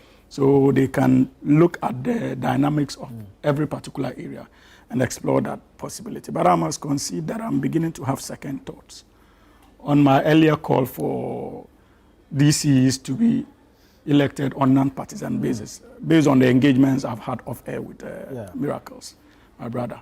I think that it's a discussion we can have, but I am easily convinced, largely because of the experience he has had there in that sector as district chief executive, and listening to some of the experiences and the potential threat it actually even poses to our multi-party democracy. I think that I would succumb to that argument that there's a need for us to have further discussion and possibly explore the possibility of doing it on partisan lines. I am convinced on the basis of his experience and the little information I also seem to share, because if we are not careful, we would have, in the pursuit of making it non-partisan, would have been eroding confidence even in the whole idea of multi-party democracy and the partisanship that is central to it, especially when you cannot have some measured control and accountability at the top when it comes to influence on the grounds. It's something that we should be careful. I think the concern has always been the likelihood of abuse. And our laws can be fashioned out in such a way that we curb the likelihood of abuse. So it's something that is still open. I'm open to any superior argument, but for now, I think that I agree with him that there's the need for us to do it on partisan basis. Having said so, on the same spirit of, if you like, seeking for a common grounds for, say, the National Democratic Congress and the MPP, it is important to also appreciate that one fundamental importance or pillar of democracy is holding our leaders to account and naming and shaming where we feel that the laws are not working. And when I go on that tangent, I'm not trying to be a propagandist, my brother. I'm simply pointing it as it should be so that other leaders can take a cue from and not to repeat same. When he made reference to the fact that when it comes to sanitation, most of the funds are held in Accra. And the district assemblies are not able to secure them. It is true. But you see, how do we prevent subsequent governments from doing so? Is the only way is to make it public and begin to ask for accountability and to name and shame officials, especially at the national level, who seem to be engaged in such policies or driving such policies simply because of their benefit. And we saw it in the case of Cecilia Dapa when she was Minister of Sanitation. $43 million World Bank funds meant for sanitation, intended to empower our district assemblies, never got there. Again, about $150 million Garrett project funds made available was also not disbursed. It was. To the district assemblies, it was handled at her office. But it was disbursed. So are you? It wasn't disbursed. No, but at least I'm making the communication. I'm making the statement in relation to your complaints in terms of the centralization. So it was centralized. It was centralized. Yeah, it was disbursed, but it was centralized, but not to district assemblies. And that's the point I'm making. I'm saying that it was disbursed to the district assemblies. So were we surprised when we woke up on a beautiful morning, only to hear that millions of dollars and pounds and Ghanaian cedis could not find its way to the banks, rather under the bed of the said minister? So if we do not... You cannot say if it was the same money. No. I'm not making an accusation. I'm just making a point that were we surprised? When politics and lawyers let's keep it neat. Let's keep it clean. I'm keeping it clean. But that is why I made the reference that, look, there's a need for us. I agreed with him on the election of the DC. You will say this in the law. That one was not propaganda. Now that I'm agreeing with him on the need for us to ensure that we name and shame public officials who are pursuing an agenda to centralize funds at the top, intended to deny district assemblies the needed resources to be able to effect change. He says, I'm doing propaganda. But we have seen it in this country. The motivation mostly is corruption. Because those officials at the national level are only interested in the kickbacks they are likely to get from the centralization of these funds and the control they would exert when it comes to the determination of who executes contract A or B.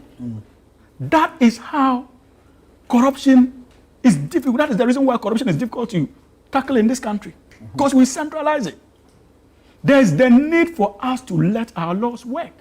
So that, like he indicated, at the district assemblies level, there are assembly members. When the funds are sent to them, the assembly members will be interested in how those funds are disbursed. And if he fails to deliver, the law empowers them to be able to vote to pass a vote of no confidence on him as a district assembly chief executive. Let us allow these processes to work. And so, when I condemn the centralization, it's not propaganda, my brother. It's simply to agree with you and let you understand that we have reached a stage where certain officials, we need to name and shame them, so that this current government, headed by His Excellency President John Dramani Mahama, will not repeat similar mistakes. But I am convinced from where I sit, and based on the experience of His Excellency JDM, that many of these things will be rectified. Again, the 80% allocation. I also agree with you that it should be 100%. Right. We must find a way of getting the district assemblies common fund to disburse directly to the assemblies without any so-called formula emanating from central government. We can do a needs assessment of the district assemblies and begin to go ahead with the disbursement in accordance with that needs assessment. Right. When it comes to parliament, the MPs have their interests. So even in determining the allocation formula, let's keep it. It's skewed. Exactly. Yeah. So there's the need for us to take it away from the parliament, the legislature, and ensure that we allow 100% allocation. But undoubtedly, 80% allocation commitment by His Excellency President Mahama is commendable. Commendable, very well. It's commendable. But maybe in the future, there should be the possibility of us making it 100%. They did not even commit to 80%, unfortunately. They decided to centralize everything. Per our current, the structures that we have, are we really ready for a fully decentralized system? Do the assemblies have the capacity to generate the funds internally? I mean, of course, this is plus the 5% that will be allocated. So first of all, Madam Cecilia Dapa never took any state money to go and put under her bed.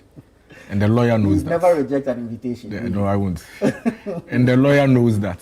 You know, but the lawyer is doing politics. So he should just, but he knows that. And he even knows he's not supposed to say that. Right, but when you ask him, you say that was him doing politics. The fact is that the assemblies have the capacity. We have just decapacitated them, but they have the capacity. The systems are there, the structures are there. We have only decapacitated them. And it's something that has deliberately been done by Parliament and by members of the central government. That is simply the truth. I mean, so somebody is a DCE, you say he doesn't have the sense to manage his district. Then 6 months later, he gets an elevation for the president, then he's taking decisions for all the districts. I don't know if you are listening to me.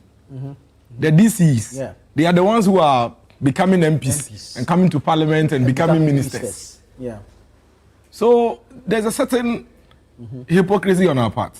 So the capacity is there, the systems are there, the structures are there. We have deliberately decapacitated them. We should go full devolution. Let the districts be independent and run their affairs. That would allow for micro view of the issues. So as we solve them in small spaces, it would have the bigger effect and bigger feel. Because if you go to the district right now, see, I wake up one morning, I get to the office, then my engineer that I've been working on will be mapping and planning for the last 2 years. I receive a yellow letter that he's been transferred by the local government service. Nobody is calling you. Nobody is having a discussion with you. Nobody is telling you anything. Once you receive it, he must go. Why? Why is somebody sitting in Accra recruiting people for me and they expect him to function? Which chief executive functions like that? Imagine you being a head of organization and you just receive anybody at all without your input. And the most painful thing is that when you come to the local government service, there are unions and groups and that are influencing so many things and all manner of things. So these are things that have nothing to do with the systems. It is just a deliberate structure. That is not decentralization. Decentralization means that give the district their resource, that is the fiscal. Let them have control over the administrative stuff, that is the administrative decentralization. The political decentralization is where they are going to the legislature, assembly meetings, take decisions, look at their issues. They have technical staff. The engineer read the law where it talks about putting together technical people in the district. They have the capacity. We just have to be confident enough and say that the same people who get elevated to Accra to come and take the national decisions, they are the same people at the district level. So they can take decisions at the district level. Then we'll be good to go. Because you see, and let me make this final point. This idea that we can just get onto the street and tell market women to go, the reason why it's not working is because where did you plan for them to go? Exactly. Yeah. Before any mayor can succeed, it is after the mayor has first of all done some sensitization, done a census. Do you even know the number of women who are selling jeans trousers? And the number who are selling tomatoes? And the number who are selling all these things? Yeah. For you to even now say that, okay, I have 3,000 women on this stretch towards Kantamanto. What is the alternative? Ask yourself, why do you think these women come to the road? It is probably because there is a certain bus stop or lorry park where all the people who are coming to the central Accra are lights. And so once they are lights, we want to show them what we have. How do we ensure? Because you see, the traders will go to where the human beings are. Exactly. So you can't keep the terminal here and go and put the market there. They will still come. So is it the case that when you move the terminal from here, if you want to move the market women, then be sure that you are moving the terminal to follow them. You understand? So those are all things that you need to think about and give yourself time and plan and make sure that the alternative is ready and functional before you come and sack them. Otherwise, true. Because it looks like that's a problem we're dealing with. Henry Cotton moved the onion markets to Ajinkutu. Yes. Who is and going now there? the scrap dealers are taking over the Agublushi. Yes. And even the Ajinkutu people, eventually they will come back. Yeah. Because when nobody is coming there, you see, when you are moving them to Ajinkutu, you must ask yourself, who are their customers? Yeah. You need to send your customers to them. Otherwise, they won't have anything to do there. Yeah. And they will come. So those are things that we need to, in reality, that's why we build lorry parks and build markets, and sometimes you go, it's empty. It is not empty because the people don't want to go there. When you talk to the women, they will tell that nobody is coming to buy. Why are they not coming? As part of your local economic development strategy, you must ask yourself, how do I get these people to go there so that their customers and their target market would also be there? And that is expensive. That is an investment that needs to be made. And like Council said, it's going to be a collaboration between Transport Ministry, who are going to be responsible for GPRTU and make sure that, okay, let's move a terminal here. Let's move this terminal from Rollins Park or Rollins Circle to this area. That will be a transport business, an urban roads business. Okay, what else can we do to ensure? Okay, Ministry of Finance, we need to get some 20 million to build a market and a terminal so that we can move all these people there. Then they will go, because the women, if there is no buyer by the roadside, they will not come. They will go to where the buyers are. But we are not making any provision for them, for the buyers to go to them. We just think that we can just move them into a certain place and lock them up, and then they will stay there when their target markets are moving, across the street. I mean, I'm passing and I see a jeans. See the way they do it? They then they'll put it around their neck. It attracts you. And that's the reason why they are by the roadside. So I think that we need to be strategic about it. It must be deliberate. This shouldn't be political. I see the mayors all the time, and not just this mayor, all the mayors. And then they will hack people, take pictures, and then they will bring it to us and say, mayor is working. That is how the mayors feel. Because when you do this, and 6 months down the line, the people are there, you are feeling. That's experience. Yeah, that's how they feel. Because now you are setting your own measure. Nobody has sent you. Nobody sent you to come and put a camera on yourself and show people. 6 months down the line, when the people are back on the street, they will call you useless. Because you came to say, I'm coming to put a red line. I'm coming to run 24-hour guard here and take. You are just causing problems for yourself. Because you and I know that what you are intending to do, you are not ready for it. Right. Let me take a few quick messages. Before you do, just a few seconds. Yes, in a few seconds. I think that I agree with Dennis largely. But my advice to him is to more or less develop his expertise in the area of local government. I'm sure that maybe in the future he would be very useful in that regard. I only hope that after this useful experience, he will not be given the opportunity to be in charge of a local government sector, only to behave like his boss. Propound all the beautiful theories in opposition, only to go to government and is missing. But yes, I'm listening to him. I admire the depth in terms of kind of depth. I mean, that's his space. That's his space. I admire the depth. But you see, propaganda. I think that it's not propaganda, but that's the truth. It has always been with implementation. Yeah.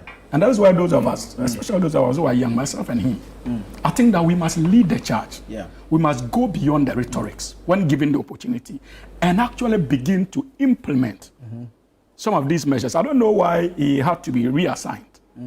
But I'm sure, pretty much sure that because he was committed to these ideals at the district assemblies level, that didn't find favor with many of his party people. Why are you fighting the system? No, be fair. No, that's why I use the word reassigned. I was still reassigned within the local government space. Yes, but that is the point I'm making. But at least you were more useful. I'm sure you were more useful. You would have been more useful based on what you are propounding today. But clearly, the political limitations, there's the need for us to find a way of taking that out of the system. It's important. I think that these are some of the challenges that if we're able to confront head on, it should be possible for us to have the true impact of decentralization. But like he indicated about the markets in London and most parts of the United States, they have found a way of making it possible to run shops along these designated bus stops or train stops. You walk out of a train station and you see shops lined on the streets. But in no way obstructing traffic. You should have shops. You should have shops. So there's a need for us to begin to explore that. Respecting their yes, there's a need for us to begin to explore that because you cannot move onion sellers who have strategically placed themselves to a place that nobody goes to. It's not going to be feasible. Is it not possible for us to find a way of actually still running these designated spots at shops in a way that it doesn't obstruct traffic? It is possible. It's a failure to plan our development. That is the whole problem. It could be done. It is possible. We could have markets for specific things. There could be a market outside of town where we break bulk for onward transportation into smaller markets in town for sale to customers. But we are doing everything, lumping everything together. Do you know in Accra they have a market they call Kwasi Ejuaso? Yes. There's a similar one. Do you know why they call it Kwasi Ejuaso? The real market people are inside though. Okay. So when you get there, those you are buying from they are there, you are there. Let me take a few messages. And those inside the cycle. Greetings to your panel. I strongly agree with Dennis that our borders are very porous. There's no way we can completely eradicate the menace. I think what we need is strengthening the internal mechanisms to identify these immigrants and deport them. Nelson in Sydney, Australia sent that. This one says, hello, shalom. I was sad when I heard that items and wares of traders were seized during the decongestion exercise in Accra Central. Those wares seized represent a good chunk of their trading capital. Can't the decongestion be done without preying on their wares or capital? Enforcing discipline should not lead to impoverishment of the people. Jackson from Akwetia says, hey, so Miracle can talk like this? Wow. And then he says a follow-up. He says, please tell Hamza to drop a shirt for me in the studio because I like it. Okay. Thank you. I am D. Bella Jr. Oh no, this is in cities. It's in dollars. This is in cities. I am D. Bella Jr. Good morning, and I'm enjoying the show today. All your topics today is a national security issue, and in my view, when it comes to national issues, I like that of the floods. The politicians should stay away from the conversations because most of the times they come on platforms with their usual politics. Not to disagree to the fact that the two politicians on the show today are, for once, speaking as citizens. Engineer Koside Day is a real professional and a true nationalist. He's really speaking on the issues. This is a true mark of an expert, and I hope our leaders truly listen. Thanks for the education this morning. Thank you, too, for sending your messages in. Our time is fast spent. We're almost running out of time, but I'm going to do a 1 minute each on Boko being in the news again. This time around, we hear an NHIA director has been killed. The MP for the area has condemned the action. The NHIA itself has condemned the action. Engineer, there's ongoing mediation, but it looks like the flames are still burning. Yeah, this issue came up the last time when I think Otunfo had been asked to lead the mediation. Yeah. And I said that the issue continues because it's been there for over 50, 60 years because political leaders have failed to be decisive in enforcing laws. And now that it's then say, oh, let Otunfo handle the issue. I think that we should move away from this issue where politicians, when it suits them, we'll say, oh, we should relegate it to chiefs to solve. When there are clear laws that are being broken and people are being killed. I mean, for somebody, an officer or somebody who's just lost his life, that is clearly unacceptable. Yeah. So we should sit up and look at the issues dispassionately and then make sure that the law works. That is the only way we can run this country safely. Hamza, 1 minute on Boko. Dastardly act. Condemnable. Very. Are we not even tired? Yeah. Are we not tired? It gets frustrating at the point. It is frustrating. And you see, Nana, sometimes there's a need for us to understand that our criminal code is not in our legal system to be admired or to be shelved when it suits political players. Those laws cannot be suspended. Murder is a serious offense in this country. So even if you have intra-community conflicts, and there are cases of murder, and there are ongoing arbitration or negotiations trying to resolve the issue, those cases of murder should not go unpunished. It is the reason why we continue to have some of these conflicts, because people know that they can always get away with criminal acts like murder under the guise of intra-conflict or intra-community conflicts, of which the state is interested in resolving peacefully or amicably. We must begin to send strong signals. I remember when the Yana was killed, we were not successful in punishing people responsible for that murder. We may have secured some semblance of peace, but it still remains a bad example for many other communities who are also engulfed in conflicts, because they know that irrespective of the havoc that they cause and the murders recorded in the name of intra-community conflicts, they are likely to go unpunished. Because the state is afraid to take the needed action to ensure that crime is punished. So yes, the matter has been referred to the Otumfuo to handle. But these criminal acts of murder must not go unpunished. We are sending very troubling signals to our citizens. Thank you, Hamza. That seems to suggest that it is okay in intra-conflict situations, community conflicts, to kill and go unpunished. We cannot suspend our criminal laws like this in this country. Somebody must be held responsible for this murder. Thank you. So that other communities will begin to learn from this kind of Thank you, acts. Hamza. Dennis, 1 minute on Boko.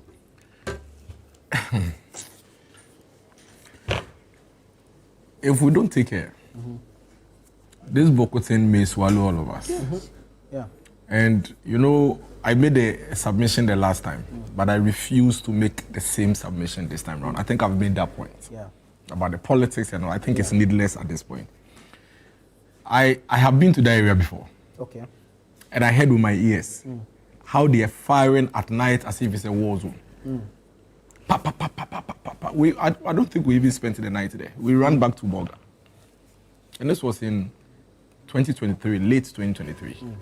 And when I went there, I saw how on people's phones they have WhatsApp platforms and they trade with voice notes to the extent that at some point they were even telling their people in Accra to go hunting for, you know, there are two groups. So Kusasis are telling their Kusasis in Accra to go hunting for particular people, particular Mampusis in Accra. And Mampusis are telling their people to go hunt for particular Kusasis in Accra and go on a manhunt.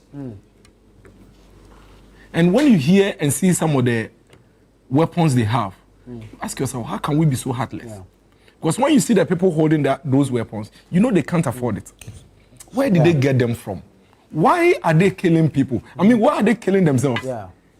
Why? Because even I that come from far away, Ikuapem, and Council Hamza that comes all the way from Tamale.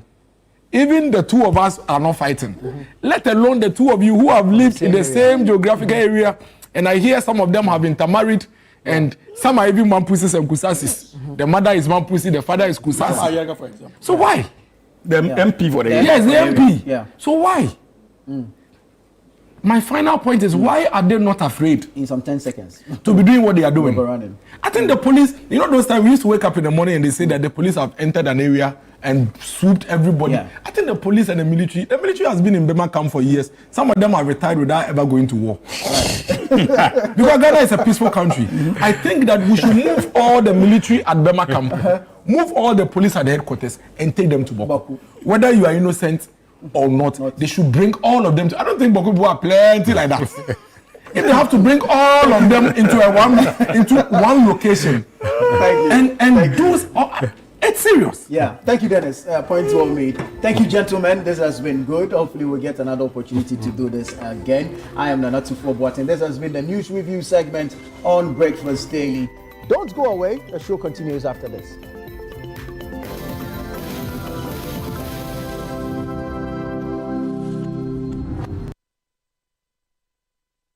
The Ghana Traditional Council, on behalf of the entire Ghana state, announces the annual ban on drumming and noise-making as part of the sacred rites leading to the Homo Festival.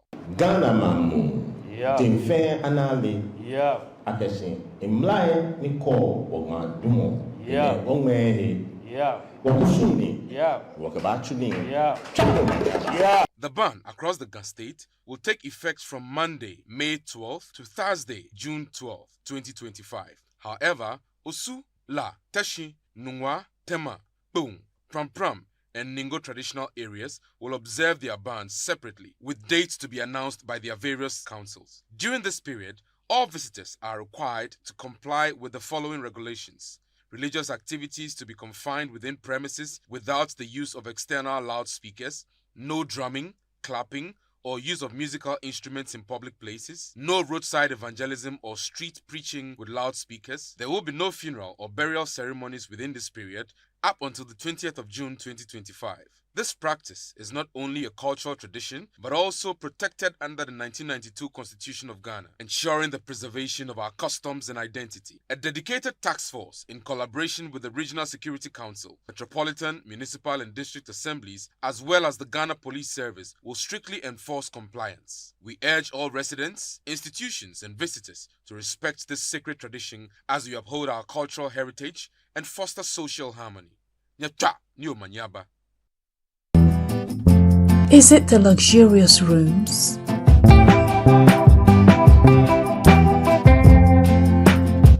Or the serene green surroundings?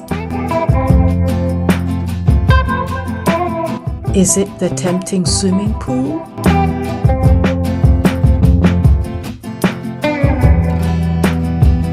Or the classy conference room?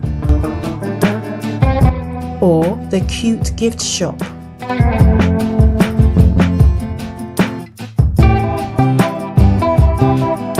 Maybe it's our chef's array of cooking delights.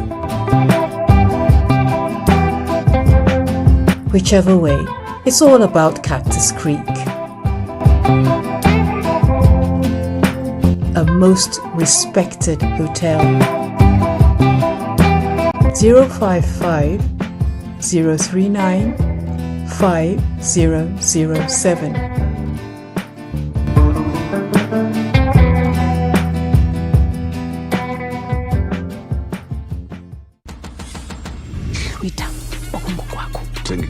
So much love in the air. What are we looking at? Thank you guys for joining us on this unforgettable night. Paw Patrol is on a roll. It's Max Verstappen in the lead. The megastar is here. Absolutely sensational. Let's go! Just taking a trip down memory lane. Get unbelievable entertainment that is unbelievably easy to own. Get and stay connected to DSTV.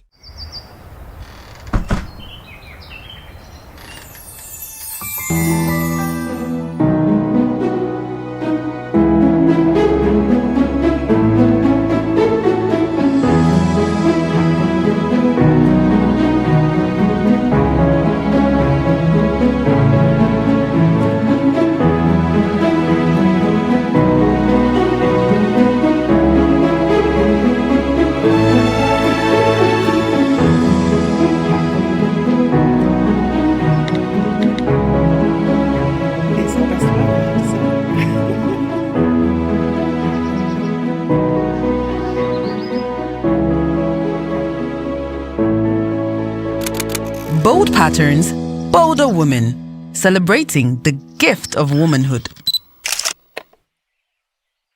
GTV. Life styled.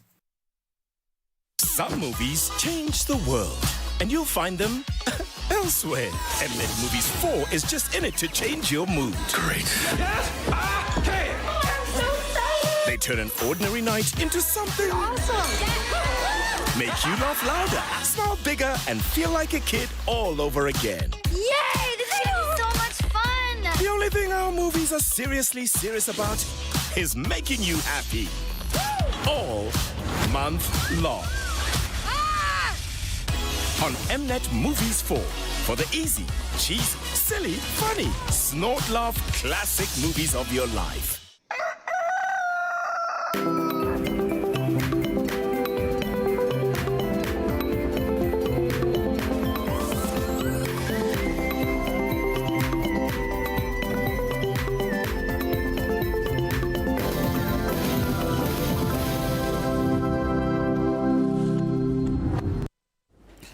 Many thanks for still staying with us here on Breakfast Daily. My name is Philip Nihilate. I'm here with, of course, we bring you nothing but the best on the show from 9 a.m. to 11 a.m. You'll want to stay with us here because we have a lot for you from our communities, what is trending, issues with or within the entertainment space, among others. But we'll be going to the Accra area, that is a central business district, to bring you what the Accra Mayor is doing. It's day 2, and you'd want to get all the updates on this network.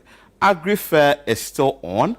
It's happening on June 20 to 22nd of June 2025. Make sure that you are part of this event because we are bringing the farmers closer to you. Right, and you do not want to miss it for anything, so don't forget to save up, come through and come and get everything that you would need. You would be seeing all different sorts of vegetables and also different produces that animal produces that you might actually need. So do well to come by. In fact, pick up your phone right now and save it as your reminder that the Agri Fair will be on the 20th to the 22nd of June 2025, 9 a.m. to 6 p.m. each day. And if you are a farmer and want to be part of it, all you need to do is call the number 0205 973 973 for further information. This is actually going to be the biggest exhibition and sale for fresh farm produce. Don't miss it for anything. It's going to be at the Ifwa Sutherland Children's Park. And apart from the sale of, fresh farm produce, there's also going to be forums that will help you if you want to be part of the agriculture industry and you want to know how to get into it. You want to know how it's done. You want to know how you can make money from it. It's going to be happening on those days. So do well to be part of this. And we also have the City Business Festival. The City Business Festival is coming to you from the 1st to the 30th of June 2025. And this is brought to you by Channel 1 TV, City 97.3 FM, and also APSA. Our sponsors are APSA Bank and MTN. So it tells you that the month of June is really packed on City 97.3 FM and also on Channel 1 TV. Here we are bringing you nothing but the best, the Agri Fair and also the City Business Festival. Chris, we have a lot of things trending. Yesterday, Kojo Sheldon and Shatawale still trending because of the flood that happened when Kojo Sheldon's apartment or his house around Pantine, and Shatawale just says that he's going to help Kojo Sheldon to get a place of abode. Kojo didn't accept that and all that. Shatta has gone a step further to get a track or a song for Kojo Sheldon for what is happening on the X space. It's just an interesting one there. We wouldn't want to go into details with what the song is, but you can see on your screens what happened to Kojo Sheldon when it rained on Sunday. It got his entire place flooded and he became a victim of the floods that happened on Sunday. So Shatawale has gone ahead to just bring out a diss call track. it diss track. Yeah. Yes. And before he actually brought out the diss track, Kojo himself actually went on his YouTube page or YouTube vlog that he does to actually clarify what happens. It's like, in case you're wondering why I refused help from him, and you're wondering why I got so angry with him just, trying to help me. Well, the truth is that Shatta Wale actually had blocked me on social media, but somehow still comes on social media to say, you know what, DM me if you need any help. How does he actually DM him when he has blocked him? So he's like, here, you know what, there's no fake love here. If we're going to keep it real, let's keep it real. We're not friends. Don't reach out to me and don't use me to shine and so on. So yeah. Well, so it's just interesting on the X space or on X. And also, Tottenham Hotspur is trending. Also, Manchester United is trending. One may ask, why are these two teams trending? Because today is the final for the UEFA League, or the finals, and it's a match between Tottenham Hotspurs and also Manchester United. When you go to the Premier League, I think Manchester United is 16th and Tottenham is 17th. But Tottenham in the last 17 years hasn't won any trophy or any match that's come to the final. So some of the fans are hoping that Tottenham Hotspur will do its best this time around to win something it hasn't won in about 17 years. So that is how come Spurs and also Man U is trending. Some of the messages or the messages that we are getting is the Europa League final match day. Let's do this together. And that is what Hotspur is tweeting. Also, fans from other places are saying that I speak for everyone when I say we are all Tottenham tonight. If Newcastle did it, the Palace did it, why can't Spurs do it? It looks like a lot of people are rooting for Spurs this time around. Yeah. I really don't know, because Spurs hasn't won it in 17 years. So that's what is trending. Match on X, Shatta Wale, Kojo Sheldon, Tottenham Hotspurs, and also Man United. Let's bring you the video of the day. Right.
The more you see, the less you understand. Imagine you having a bottle of Coke by you and somebody is holding a similar one, thinking it's yours, and you go fighting the person just to realize that it's not yours, just to turn around and see that what you have is not around. Will you go chasing again, or you just leave it at that? And that is the video of the day, just to put some smiles on your face as we go deep into the communities and try to bring you issues within our communities. Right. So, but before we get into our communities, let us just get some music break to start up the mood for the day. So we have Better Revival Choir, who's going to be, gearing us up for the journey into our communities with some good music. Enjoy.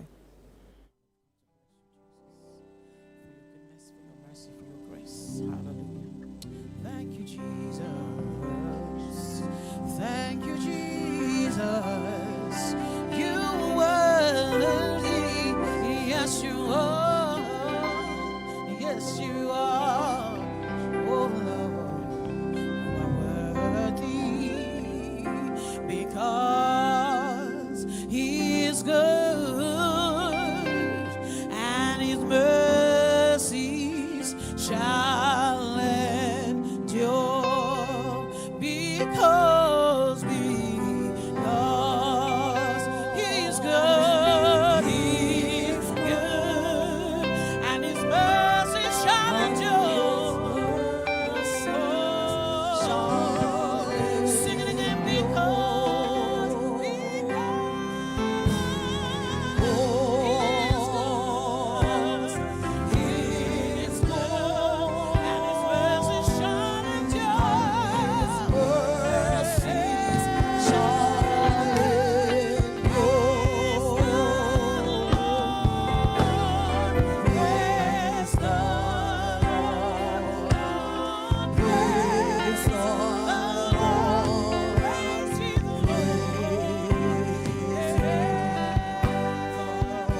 just want to say, all our thanks, we give it to you, Lord. You alone. We just want to say, Jesus, one more time, we just want to waking us up this morning. We said thank you for your many blessings. We said thank you for everything that you're doing. We said thank you, Lord, because He is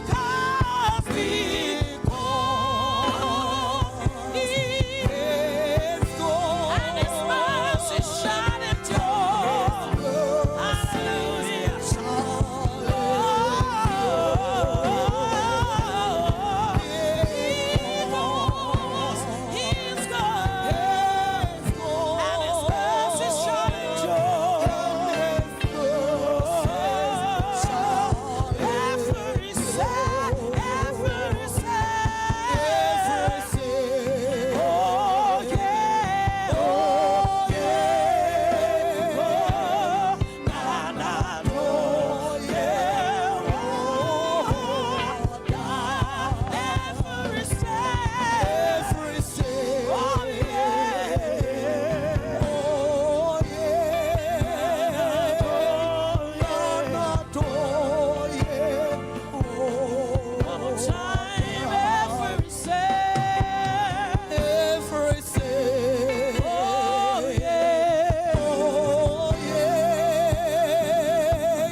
We bow down and worship Yahweh,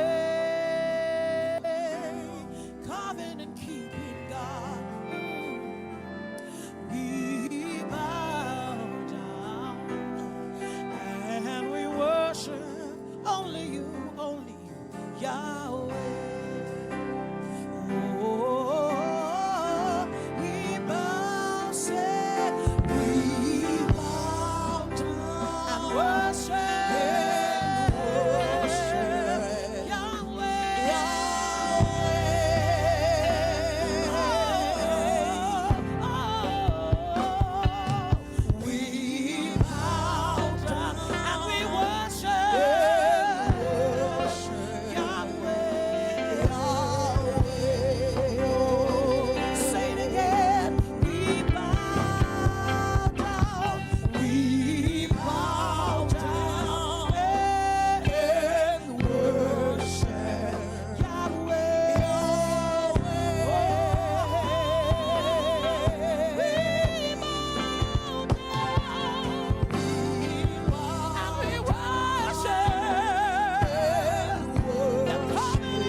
Worship Yahweh, Yahweh,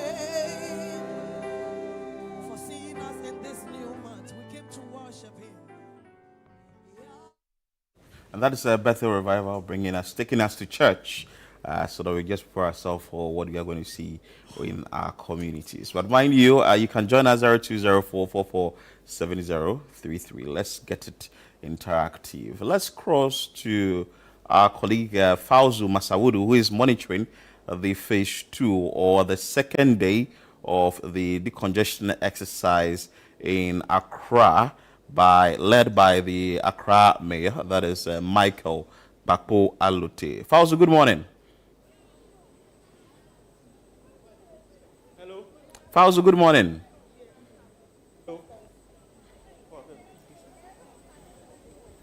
So, Fauzu, good morning. Hello. Okay, so we can hear Fauzu from the studio. We are just still working around the lines to get a connection with him so that he can bring us update or what is happening on the grounds. Fauzu, good morning. Yeah, good morning. I trust you are doing well. Hello. Fauzu, what can you tell us? What is happening currently concerning the decongestion exercise?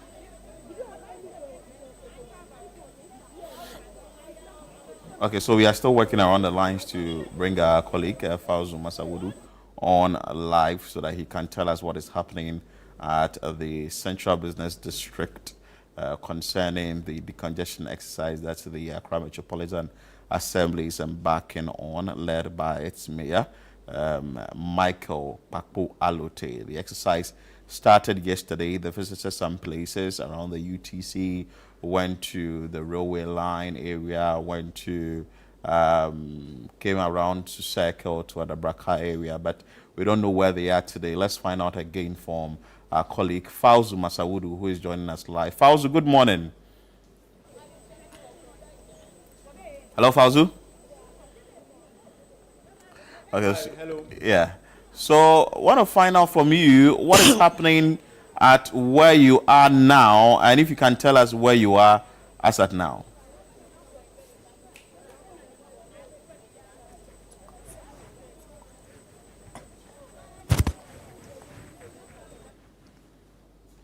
Okay. Unfortunately, the lines aren't helping us so that we can connect to Fauzu Masawudu. But the exercise happened yesterday. It started yesterday, and the Accra Metropolitan Assembly, that is the mayor, has stated that, you know what, they are going to ensure that it's sustainable. Yesterday, there was a backlash from the traders saying that if you are sacking us, where do you want us to go to? But the MCE for Klotekole later came to say that, well, they will allow some of the traders to do their work for 2 days within a week. We are just to get feedback on that particular issue concerning what the traders are saying or what they are pleading for. According to what we have here from the Accra Metropolitan Assembly, the places they visited or did the decongestion exercise around the AMA headquarters, went on to the Kimbo Road to railway line, also the ECG junction around Tema Station to railway line, that is the Kentucky statue, also did Kentucky statue to Zongo Lane, and Oprah Square stretch to the Coral Paint area, and that is within Adabraka. All these places, the mayor gave cautions that he doesn't want the place to be congested again, but we are also looking at the sustainability of this exercise. Let's go again to Fauzu Masawudu. Fauzu, what can you tell us about the exercise as day 2? Philip, it's day 2 of the decongestion exercise by the Accra Metropolitan Assembly in collaboration with the Korle Klote Municipal Assembly. But today we are back here, even though the AMA and its partner Korle Klote are still embarking exercise. We're essentially back here to assess the level of compliance. Yesterday, we speak to some traders, but if the camera can come around, yesterday all this pedestrian walkway was cleared. But this morning, we see that they are back here again, and it's business as usual for them. Earlier, we spoke to a number of them off camera, and they mentioned that, well, they know that they are kind of not complying with the directive, but they do not have anywhere else to go and trade. And you can count a number of them, a good number of them for that matter, who are back here. On my right side is the Accra City Hotel, and if you go a bit further, is the Mervyn Peak Hotel, Ambassador Hotel as well. You know, the frontage of all these places were cleared yesterday, and a number of the traders who are here are saying that they do not know why they have been affected, because per the directive that was earlier communicated by the Accra Metropolitan Assembly, they didn't tell them that those places were also going to be part of the decongestion exercise. So I would want to engage a number of them here currently. And please, good morning. You are live on Channel 1 TV. Please, your name? My name is Seshi Angela. Seshi Angela. Angela, what's happening today? Today, with the people who are selling in Novotel, in front of Accra City Hotel, they said we will not put markets here. But this is where we put markets before we have voted the new government in, the sitting government in. This is where we were before we voted him. Now they said, let us all live here. They will plant green grass here. No, but the assembly also have to do their work. They have to ensure that the city is clean. They have to ensure that the city is beautified and what have you. Yes, I know that the assembly have every right to make the place beautiful. Like if they know that they'll make the place beautiful, they shouldn't have released it out first. Now that we are getting our daily bread here, now that the assemblyman knows that he will beautify here, now that assemblyman, they know that they will beautify here. Once we are here, this is where we get our daily bread to feed our children. So what do you want them to do now? I want them that if they want to take here, if truly they want to take, they should find a place for us. They should find a place. We are not standing on their rights. We are not stopping them for their rights. Just that they should find a place for us so that we can manage and sell and feed our children. We'll be paying school fees and we have loans to pay. They should give us space. They should find a place for us. But who gave you this place in the first place to come and trade? Who granted you that permission? It's the Good Samaritan of the former government. Who exactly in the former government? I'm sure is it from the Accra Metropolitan Assembly? Please, yes. They are many. So if you want it, also you want to sell, you want to do business, then they will put you here so that you can make your daily bread. So they gave you this place to come and trade. At what cost? They've not taken any cost from us. They said, oh, because yes, here there's ventilation here, so there's no space in the to-do for us to sell. So with the market women, that's why if you go to them, so you are market women and you want to sell, come and manage here, so that you will get your daily bread. There's no vacancy in to-do, and now they want to start casting and grow wheat here, grass. No, but it is also part, what they are communicating, they need to beautify the city like I mentioned earlier. But your concern is that even if they are evicting you people from here, they should give you an alternative resettlement, you know. They should give us a place that customers can see us and buy. And moreover, we don't know when, how many days or how many months you will stay home.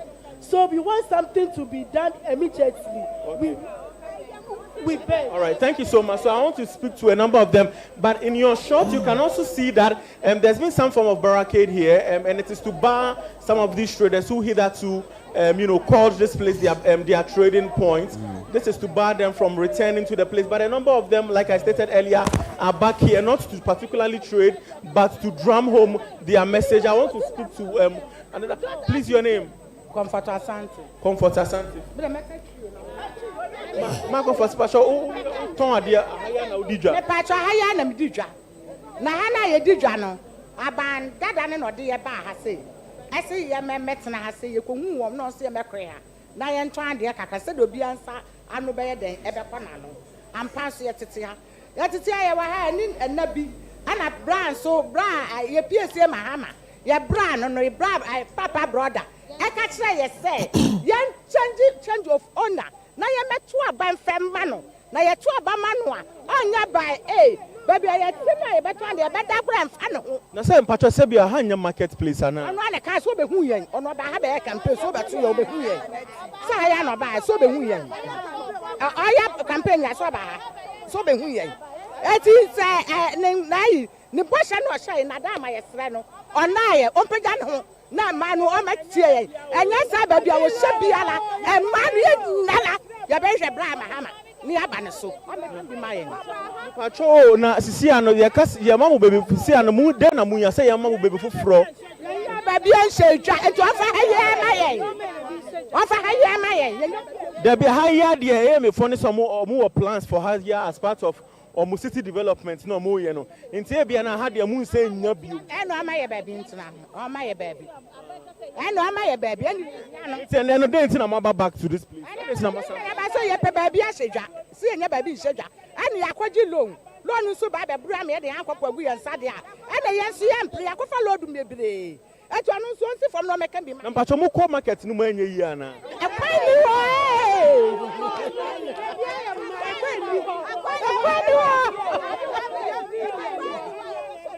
Oh, person who pay market macra 8 billion, 7 billion, billion, 1K.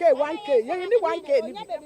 You're busy can you just 1K, 2K, 3K, 5K near Kofane. You did be until Madame, Bojo Joanna, Yadama. Yes, Ren, a panacho, only a mobonomi baby in Sanyajuma. Yes, Reno. It's a dinner, me who say, a penufoni being any task force phony be was say, and come over no moon. I want to say, Yanabotre, a mouth. Now I'm trying assembly man, Babacano. Finance, yes, you're trying assembly. Ubenya Sabo Senate train say because me for now, some more plans and for to relocate you people. You know that I catch assembly man. Assembly man, so I catch into your chance assembly man. Into your chance assembly man. Every week, you are your child loan. And say, it's not or say 2 months now, assembly man, but you just I could see 2 months. Every week, you are your child loan. And then if I never say you are talking to your loan. And now, much any could them one sana. Or have a maybe say and turn to alone. And I have joined in Temaye. Okay. Thank you, Pachameba. Let's go in there. I'll try and speak to some of them. I'll try and speak to some of them. There, I see some members of the task force here. Let me get closer and engage them. Say, good morning. Yes, my name is Fauzu. I'm from Channel 1 TV. You are live on Breakfast. Yes, but I want to, this is for Breakfast Daily, our morning show. I just want to also pick your thoughts on your level of assessment, compliance so far. You are a member of the task force. I understand you are from Kwale Klote Municipal Assembly. What will be your assessment of the level of compliance a day after you commence this decongestion exercise? Well, these are women, they are very stubborn. That one is a must. Some of them are complying, some of them too are being stubborn. But in average, I can say that about 70% of them have complied. So what will be the way forward? Well, we are not going to leave them alone. If you are sitting at a place where it's not good, we will move you from there. The municipal assembly will sit down and look for appropriate place for them to sit. What could be this alternative appropriate place? By the side, there are places around that we can give them. We don't want them to come to the road and also block where the pedestrian to pass. So it's going to be a 50-50. We look for, the municipal will sit down with the team and look for appropriate place for them. We are not going to leave them alone. That one is a must. We are going to do it. Okay, so for those who have returned to the pedestrian walkway, clearly you are seeing them. What happens to them? Are you going to leave them to trade for today? No. We will still move them. You can see that we are still moving them. Some of them, they are not selling, but they are just standing. And you can't ask the person to move away, because you say you should not sell. So the person is not selling. But you can see some of them are not selling. They are just sitting down quietly, waiting for what the municipal will say to them. But we are still going around. When we see you there, we still move you from where you are standing. But when you go inside, earlier I engaged you, inside around the Kimbu school, and you realize that a good number of them have returned, and it looks like there's not been any decongestion exercise at all. That's troubling for you, isn't it? That's what I said earlier on, that you are dealing with women. Okay. You see, you talk to them, they are very stubborn, which all of them, they know. The women, they are very stubborn. You ask the person to move, in just a minute, you see the person is back. So as I told you earlier on, now we are going to add visibility to it. The moment we move them, we will station some of our boys around so that when you are coming, they can just move you from where you are standing. So we'll go back and still do the correction. Okay, all right. Thank you so much. Thank you very much. My name is Abdulaziz Al-Hassan, Clotte Colley constituency. Okay. So Abdulaziz, as you heard from him rightly. Anything here. We are pleading for the government. We are only pleading for the government. The government knew that all the women in Ghana, we are the people taking care of our homes. We supported our husband, we support our children. Now we want to work, and the government promised us that is coming to open a women bank for us so that we can get access to the loan, so that we can work and help our children and our husbands. You promised us. We knew so far as the government.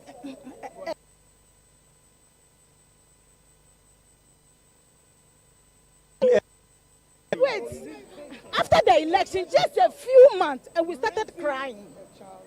Why? A lot of us have. Yes, because look at the situation we are in now. No, but they said you are not trading at an authorized spot. This place, since I didn't see anything develop here. No, but it doesn't make it right. The fact that you've been here. And they even deserted this place. No, but don't you also agree that the fact that the place has been left ajar for. We are in problem. So what do you want? What do you want? We want we are pleading to the government.